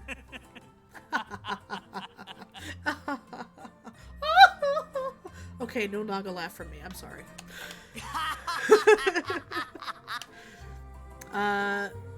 Nagakura's shouts were echoing, but the laughter of the two men caused their eyes to sparkle in kind. It was infectious, and I couldn't help but laugh with them, my worries gradually drifting from me. After the commotion settled, Hesuke and Harada gave me a tour of the headquarters. Nagakura, alternately, had no such luck. I heard later that he and Inoue spent the rest of the day training, just the two of them. At the end of the day, I think he's a good man. He is a good man.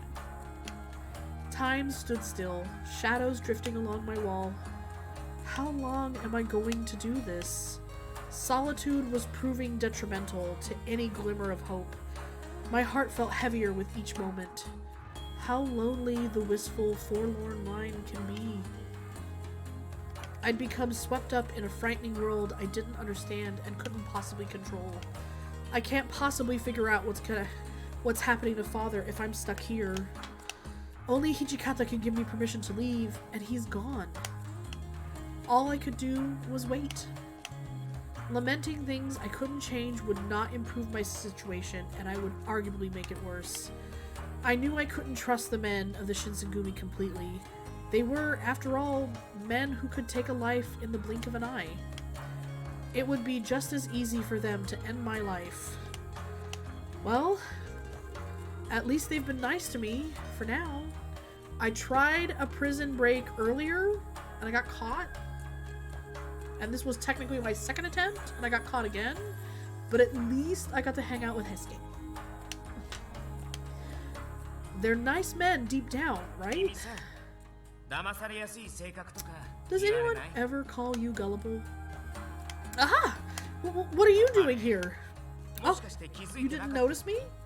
Well, it's my turn to keep watch. Did you hear everything I said? He'd heard me. He had definitely heard me. I wanted to scream. Before I could open my mouth, Saito stepped out from behind the door. I think that's enough fraternizing, Soji. Wait, were you there the whole time too?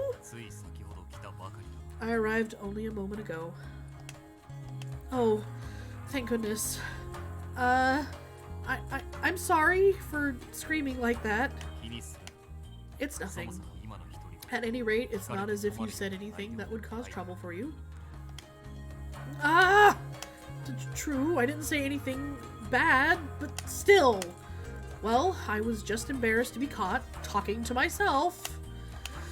As Saito watched me fidgeting and mumbling, his eyes pierced right through me. I came to tell you that dinner is ready. But have I interrupted something? Oh, no, nothing. Nothing at all. I had intended to wait until you and Soji finished your discussion, but I figured if I left the two of you alone, it would be longer before I saw either of you, so I came in. Saito shrugged shortly before we caught the sound of footsteps approaching us noisily. Hesuke shot through the door. The moment he saw us, however, his face fell. Whoa, what's going on here, Hajime? You and her buddies now? My apologies. I was only here on business. That's so. Well, that's that. Well, it's time to eat. Let's go. If we don't hurry up, it's gonna be all gone. Okay. Hesuke took me to dinner. You're late. You kids are late. Who's gonna answer to my crying stomach? You mean growling sheep. Really, he's so simple sometimes. You guys ought to apologize to my stomach. He wanted to dig in. I said, no, we have to wait for them.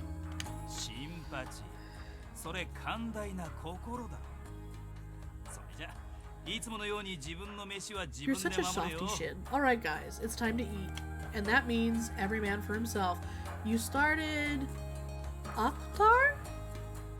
A-C-O-T-A-R? None this. What's that?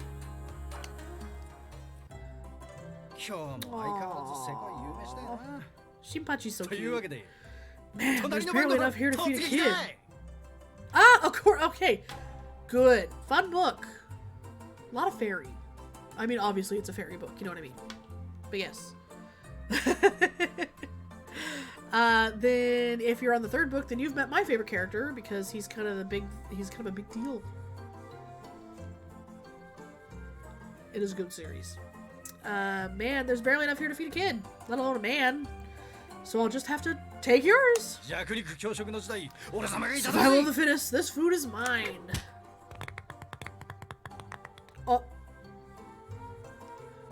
Chotto!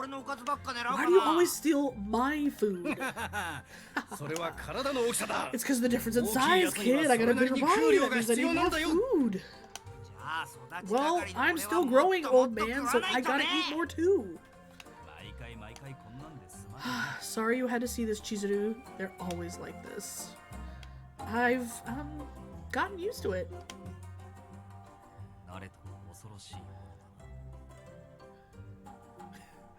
Bat boys are good. Yes, you're right. I am. Oh gosh. Now I can't remember his name. But I will definitely message you when we end this stream. Oh, why? Aren't you taking anything? Yeah, I'm good. If I eat too much, I slow down.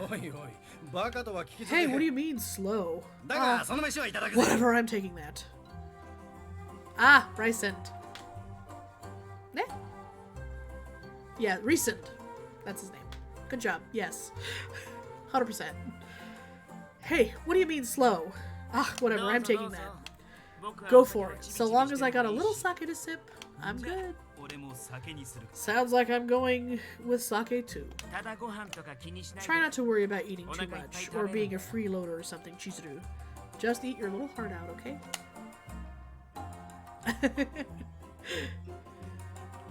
I know. I can't help but feel a little bad though. Well, if you let that get to you, you're gonna lose. Okay. Always eating alone made the experience of dinner with these men an exhilarating and a frightening evening for me. It was actually fun. Giggle. See? There's that smile. You gotta do that more often. We're not gonna hurt you. Harada. His mouth curled up into an odd smile of his own. Had I really looked so down? Perhaps they were all trying to cheer me up. I wasn't quite sure how to feel. I was conflicted over whether or not to feel pity for myself or to appreciate the moment for what it was. Appreciate the moment. The joy seemed to be winning out, however, and I caught myself smiling as Inoue entered the room. Gentlemen, do you have a moment? As usual, his voice was warm, but his eyes had a level of solemnity.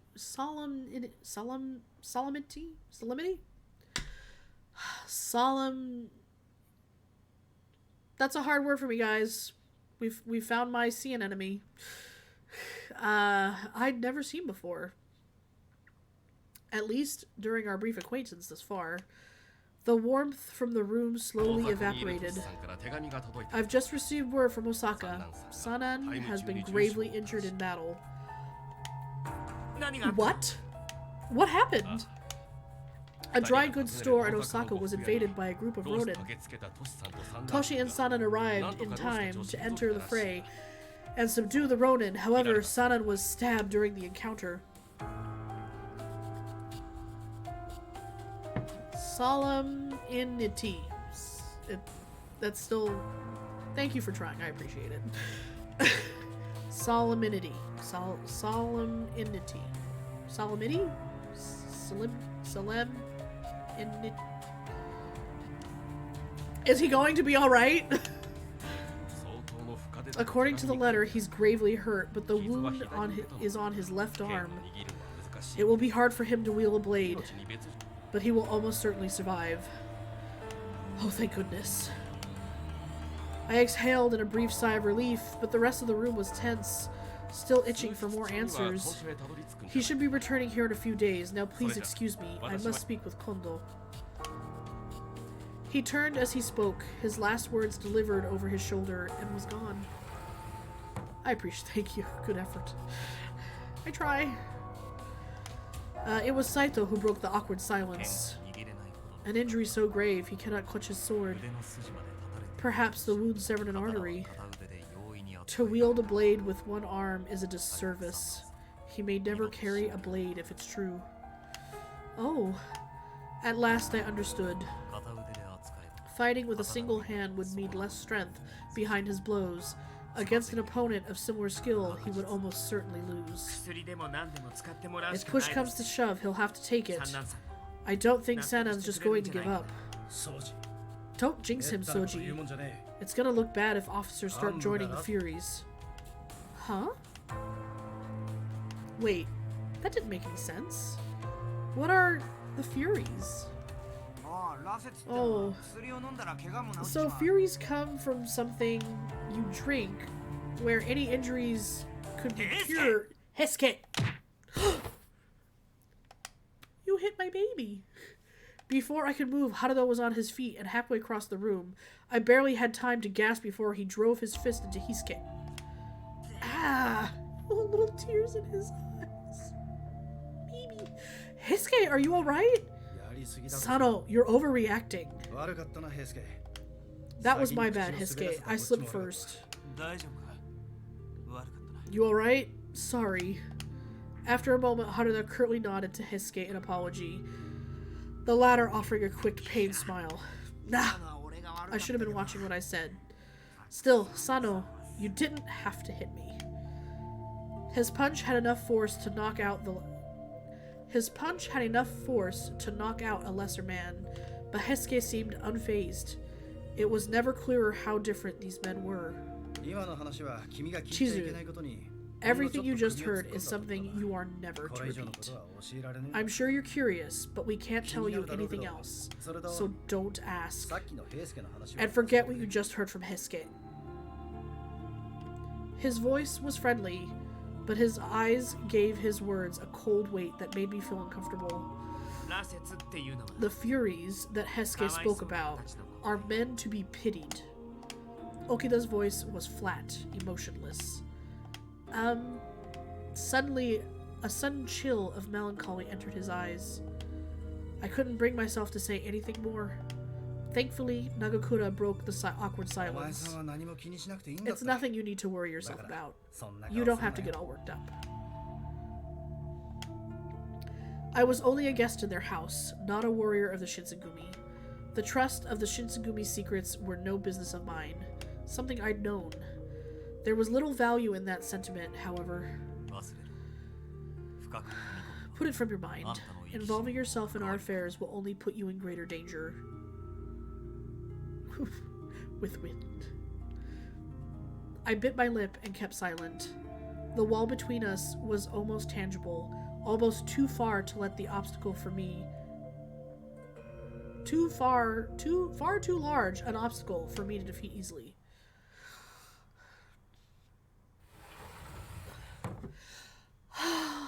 Deep sigh. I finished my dinner in sad silence, excused myself, and returned to my room.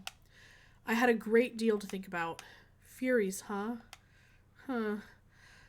I wondered to myself if the Furies referred to the Rakshasa pictured in the Buddhist text. Though I wasn't well versed, I recalled reading a text about a man-eating demon god with that name. I have no idea where to start from drinking the medicine to Captain becoming a Fury. No, I wasn't supposed to think about these things. I was only going to get myself in trouble if I stuck my nose in where it didn't belong. Seeing or hearing the wrong thing could kill me. If I die, I'll have a hard time looking for my father. The Shinsengumi captains are keeping themselves hush around me, especially about the Furies. Are they doing it to protect me? Even if I dug around, I'm sure nothing good would come of it. With that in mind, I did my best to clear my head and the evening's events, and slipped into my futon.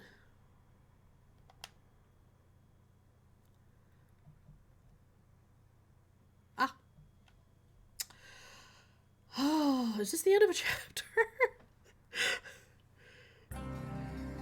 We're coming on 9 o'clock, guys. March 1864. It fast approached a month since I began living with the Shinsengumi headquarters. Hijikata and Sanan finally returned to the compound from their trip to Okita, but spirits were low. Did I say Okita? Shit, you know what I mean. Sanan's injury had foreseen consequences for everyone in the organization. Day-to-day operations became hectic for a little while. His wounds seemed quite dire, and they drained whatever goodness in his heart he'd hoped to keep. Sanan would spend days held up in his room, protected by a barrier of impenetrable silence. If he were to leave his room, a rare occasion now, he was often short-tempered and quickly retreated.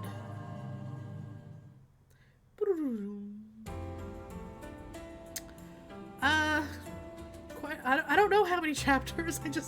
I know we've been through a prologue and chapter 1, and we're still in chapter 1, so, yeah. Even though I, too, spent days in exile in my room, he seemed to take it much differently.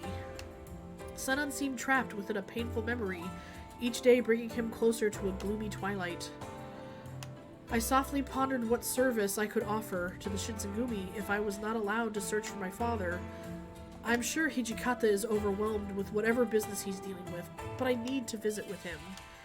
I realize with tension so high that it's better to have Hijikata on my side rather than not. I crept around the hall looking for Hijikata, but he was nowhere to be seen. Would it be impolite to visit his room directly? As I paced around the hall in contemplation, an unknown warrior appeared before me.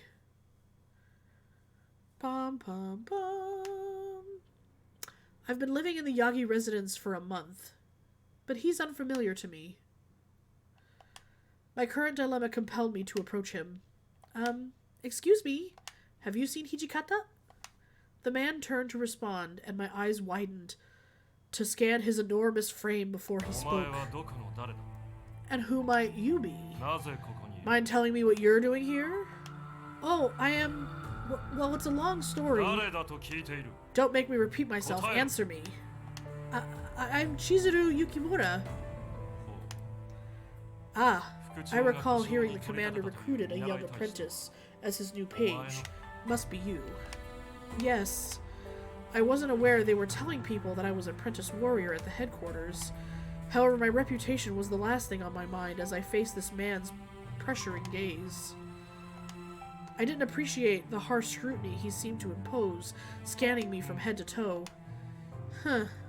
So why don't you start telling me about how you know the chief and commander? I hear you're from Edo, but what kind of tricks did you have to pull up your sleeve to slide in here? I did no such thing. Huh, judging by how defensive you became, it sounds like I'm right on target.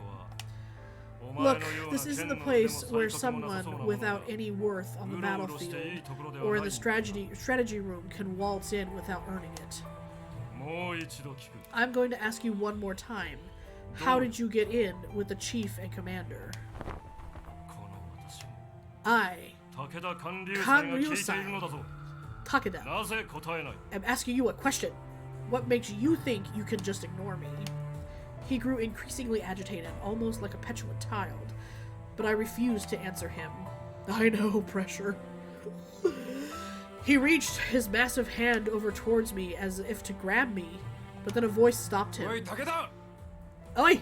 Takeda! What the hell do you think you're doing here? Woo!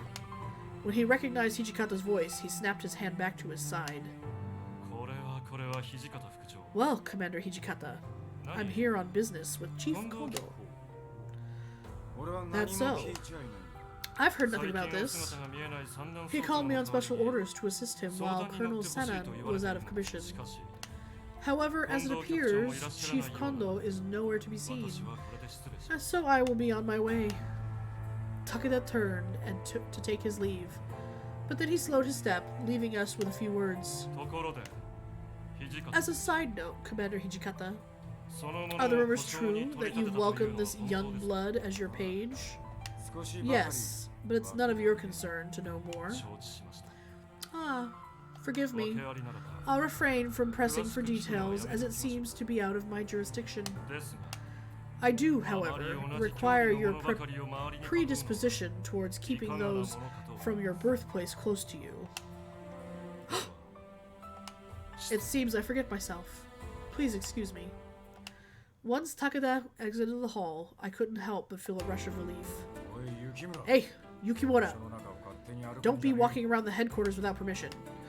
Yes, sir, I didn't mean to cause trouble. Your presence here is not common knowledge, and only those staying at the Yagi residence know. Be mindful of anyone who visits from Makawa residence. Is that clear? Clear. I promise to be more careful going forward. So may I ask who that man was? That man is the captain of the 5th Division. His name is Kanryusai Takeda. His swordsmanship is decent, but he is well read and possesses a cunning mind for military science. He's a tricky one, so be careful. Okay. Furthermore, if you have no business being out, then I expect you to stay put in your room. Hijikata attempted to dismiss me, having said what he felt was appropriate as a stern commander.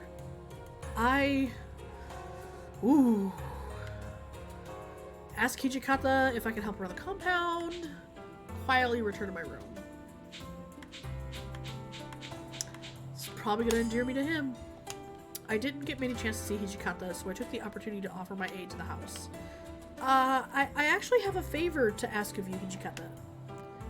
Staying in my room for long periods of time alone makes me feel terribly useless. Would you please give me something to do? I'll do anything. Cleaning, laundry, anything. Hijikata sensed the sincerity in my plea, and it appeared as though he actually considered it. Do you really find yourself incapable of occupying your time in your room productively? Well, a little. Fine, I shall discuss with Gen, so until further notice, stand by your orders. Really? This is under the condition that you are to keep from interacting with outsiders, understand? Understood. But thank you so much. The next... Oh, I guess it didn't endear me to him because I went against his orders. There you go, there you go. Hijikata likes an obedient one, doesn't he? Next day, Inoue informed me that I was given more freedom within the headquarters, which allowed me to exit my room more freely. My duties included cleaning, laundry, and cooking. Not the most glamorous of chores, of course. However, it gave me the opportunity to occupy myself as opposed to going stir-crazy in my room. June 1864.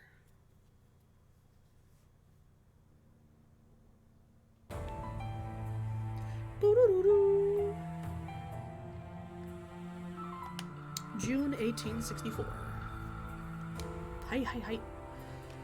The fourth Yu of the Bunkyu era became the Ganji era. Ganen, and the summer sweetly blossomed. Spring shed its blooming skin and gave birth to lush green trees facing the wide open sky. During one of these beautiful summer days, I finished cleaning after everyone ate breakfast, and Saito brought me to the hall. Commander, it's Saito. I brought Yukimura. Come in. Saito responded by quietly opening the sliding doors, gesturing me to enter the room. Upon entering, I saw Hijikata, but also Okita, Nagakura, Harada, and Hesuke all in the hall. It appeared that only captains who were aware of my situation were present. I know you've been waiting for some time, but the time has finally come to let you out. Really? I could barely contain my excitement in my voice as soon as the words came out of my mouth. Out of his mouth, as it were. So is it true there was a man in Fushimi that matched my father's profile? We're not sure if it's true or not. It was our intention to let you verify for us, considering his daughter would recognize him best. I nodded in response. For now, any information pertaining my father was appreciated, so I was thankful. So where is this man who supposedly looks like my father? Our initial reports outline the place called Terada Inn in Fushimi. Saito assigned the check. Saito is assigned. I wasn't sure what that meant. I wasn't sure if that meant I was to accompany Saito, or if I would have to wait longer for him. Then Harada chimed in. But this doesn't necessarily mean Kodo is a guest of this inn. Yeah. Being sighted in Fushimi could just mean he was walking around the city of Kyoto. Exactly. So that's why I'm asking the three of you, Harada, Shinpachi, and Hesuke, to take her along on your rounds to assist her to search for Kodo. All of us? Usually we split up and go on rounds separately. Hichikata didn't bother entertaining a response, instead looking towards me. Was he suggesting? These were the men who were responsible for dealing with me should I attempt to flee. Hesuke must have sensed this as well, so he made no attempt to push the issue any further. I understand what you're saying, but I don't like the fact that you're making us do all the babysitting. I thought you planned on patrolling as well, Hijikata. So for your own benefit, why don't you show your adorable page the ropes by having her with you? What the hell are you talking about? Aren't you Oh, I can go back. Nope, I can't. They were arguing about who gets to play with me, go on rounds with me, and maybe, but all of the lower ranking men are starting to believe it. They believe something. Oops. There is, after all, a grain of truth to every lie, so why don't you give her a befitting job? As Okita Hijikata bickered at one another, the mood in the room was locked in their tense words until Harada whispered at me. Well, Kyoto, as you've seen, isn't the safest place right now, so don't force yourself to leave. I mean, we all know what Kodo looks like, so the risk doesn't have to be yours alone. I could look for my father in Fushimi, or join the patrol rounds assuming he's moved places, or stay here to keep safe from outside, or accompany Hijikata as his page. What should I do? Go on the rounds! I'm on a path, guys. I'm on a path. Well, I would like to accompany Nagakura, Harada, and Hesuke on their patrol. What? You plan on coming with us? I hope you know what going on rounds ain't a walk in a park. Come on, don't scare her away. I doubt there's anyone out there dumb enough to pick a fight with any of the three of us. Yeah, you're safe. He even has like that, like Osaka, like growl, that the accent. Absolutely my favorite. 100%. Love this boy. Thank you. My hands trembled from excitement. I was going to be able to join Nagakura and the others. Although I was given approval to pursue the inner yard, or the front gate, this was special. It was almost 5 months that I had been able to step foot outside headquarters and explore. It was as if I had taken my first breath after being submerged underwater. Oh, that's right. Harada uses a pole arm. Just make sure to stay close, yeah? I know you know, but you gotta watch your back in Kyoto. Got it. While tagging alongside the other men on their rounds, I was served a dose of reality I wasn't prepared for. A pervasive sense of revulsion came from every pair of eyes that laid on the Shinsengumi. However, when we met their judgmental gaze, they pretended to go about their business, shuffling themselves away. Their body language denoted a mixture of fear and disgust, as if they were paralyzed by rumors. Amidst the haze, I overheard someone mutter, "The Mibu Wolves." What's the matter? You don't look too shabby. You feeling sick? Oh no, it's nothing like that. I brought my voice to a whisper and quietly asked Harada a question. What are the Mibu Wolves? I've heard it in rumors from the townspeople since we started doing our rounds. Oh, that's our nickname. Since we are originally Ronin from the town of Mibu, they called us the Mibu Wolves, since we packed together. Oh, I'm not sure if being a wolf is something to be proud of. But why? You guys are protecting the safety of Kyoto, right? People from Kyoto don't like outsiders. Those bastards call us names, like bumpkins, and insult us with every chance they get. Well, we're not exactly in Edo, where you have a mixture of folks from different domains. It's no surprise to hear they're not exactly open-minded. As it stood, the warriors seemed used to how the townspeople treated them. I kept my hands at my side, keeping a keen eye around the city for any sign of my father. All of a sudden... Hey, what did you just say? Bitch! Defying the Imperial warriors is no better than shooting an arrow at the Emperor. Wow, a group of thugs with greasy, unkempt hair were causing trouble with some of the townsfolk. Hesuke noticed the emerging fray and was quick to aid whomever the thugs were harassing. Hey! Good night, Blue. Thanks for joining in. Ah, hey! What the hell are you guys doing? The Shinsengumi are here. Pipe down. Huh. The Mibu Wolves. The Ronin caught sight of the Shinsengumi light blue jackets and drew his sword in response. It was clear, however, the Ronin were no match. Stay put. As long as you chumps don't start anything, we'll let you live. God damn it. One of the Ronin tried to make a run for it by passing through the surrounding warriors. Hey, wait up, you bastard. Hesuke chased after him, but the Ronin was quick at navigating the crowds, giving him the edge.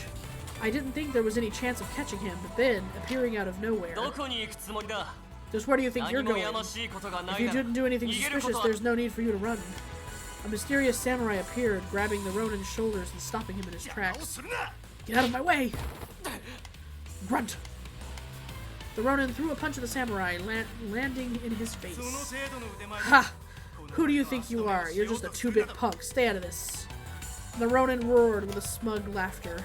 Attempting to run, he was stopped by Harada. Whoa now, where are you off to, little pea? Didn't tell me you were a coward who was gonna betray his comrade and flee. Don't tell me. You're going to come with us to headquarters. I hope you don't plan on having any visitors soon. Gah! Damn it! How dare you! Before the Ronin could swing a sword, Nagakura and Harada tackled and subdued him. What are you doing? Let me go! Shut up, you don't have the right to complain anymore, and we'll hurt you. Hesuke approached the mysterious samurai who attempted to stop the Ronin. Thanks for helping, we owe you. The samurai sat on the floor with his head down, hiding his bloody, disgruntled face. Is this someone else I get to play with? I didn't do this for you, so save your thanks for yourself. He wiped his mouth with a wince, adjusting his posture sheepishly. It sounded as if he were muttering to himself. I guess the rumors are true. The Shinsengumi are nothing more than a bunch of hooligans. He was right all along. Wait. That's not what I mean. You know what I mean. Anyway, thanks, Sammy Cakes. Have a good night. I'm just trying to find a place to stop. Hesuke was visibly angered by the samurai's words. Hey, where do you get off calling us a bunch of hooligans? Don't you get it? Everyone in Edo is saying it. Shinsengumi, a bunch of selfish, self-absorbed, bloodthirsty murderers. The samurai's harsh words rang deep within Harada, causing him to grab the samurai's collar and push him against the wall. What the hell did you just say? Why are you shooting the messenger? He asked me, so I answered. Well, why don't you man up and tell us what you really think? Not just what hot rumors are floating around Edo. Open up now. Wait, I already told you that I had nothing to do with this bullshit. Hey you, standing over there. Come here and give me a hand. Give it up, man. Once Sano's on a roll, there's no stopping him. He doesn't play around, especially with jokesters. If you want any chance of making it out of here, I suggest you apologize to me and my friends. So, is that what people in Edo are saying about us now? Well, he turned away awkwardly. A piece of paper dropped out of his inner pocket. Huh?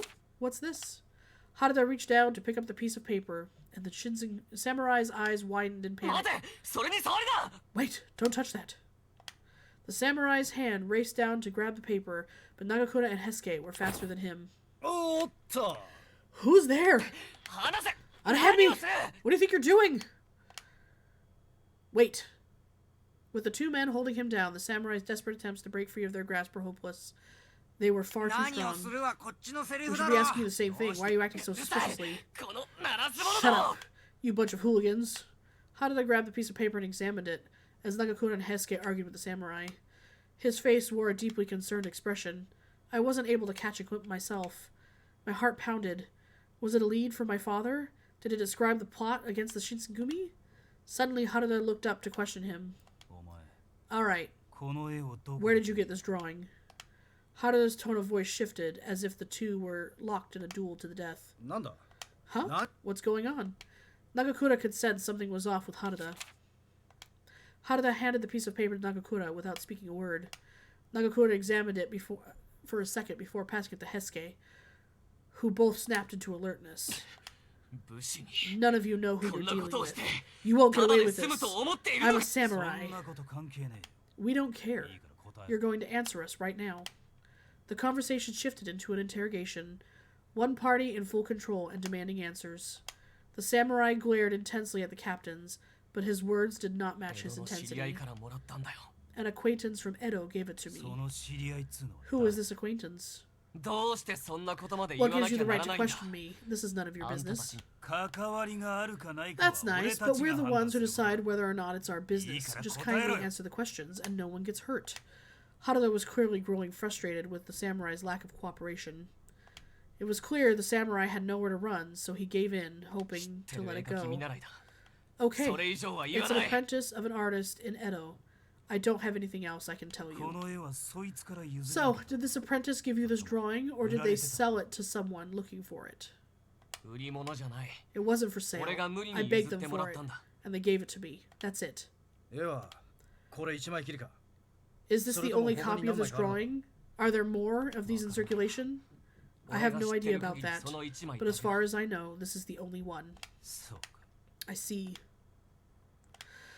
Haruda held the piece of paper in his hands, exhaling while staring at it pensively. Nagakura continued.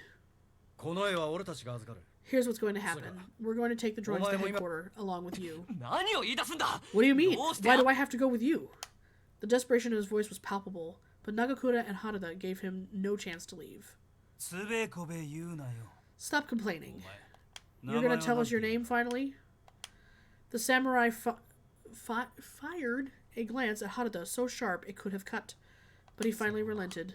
Soma. My name is Kazue Soma. Soma, huh? Well, just consider yourself unlucky and let it go. We'll discuss everything at headquarters. If we learn you're innocent, then you'll go free. Despite Hesuke's reassurance, Soma showed no signs of giving up this and seethed with anger. How the hell am I supposed to believe anything you say?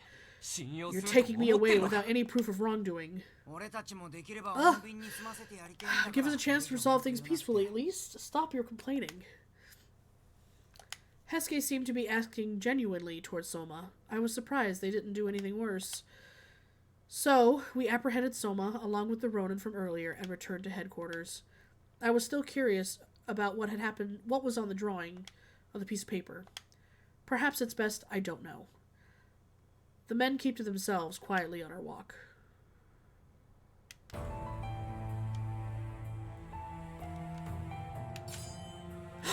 There's a quick save?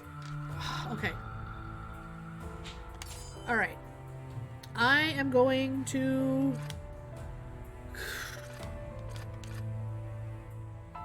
save because I'm smart and yeah, it's like 9:20. We're gonna go over here. Just wanna make sure I saved. Save again, just in case. Title, proceed to the title screen. Oh, gosh. Okay, well, that was a journey. We got to meet most of the guys, and I got to be charming with 2 of them. Definitely one that is my favorite. Fun times. Thanks for everyone who came and watched and played around in chat. I really appreciate you guys. Thanks everyone out there watching. If you're watching this on YouTube, it's fun. Join us next time. Not sure what we're playing next time, but it'll happen. So yeah, thank you again to our founders of the feast, Yev, Nomad, Doomsayer, DLP, and BACKBLAZE. Yay! And if you haven't backed it up, go to BACKBLAZE. Check us out. We will definitely help you in times where things are crazy. So thanks all for coming to play. I hope it wasn't too long, even though I know, and then I figured out how to save the game, so yay! Okay, good night everyone, thanks!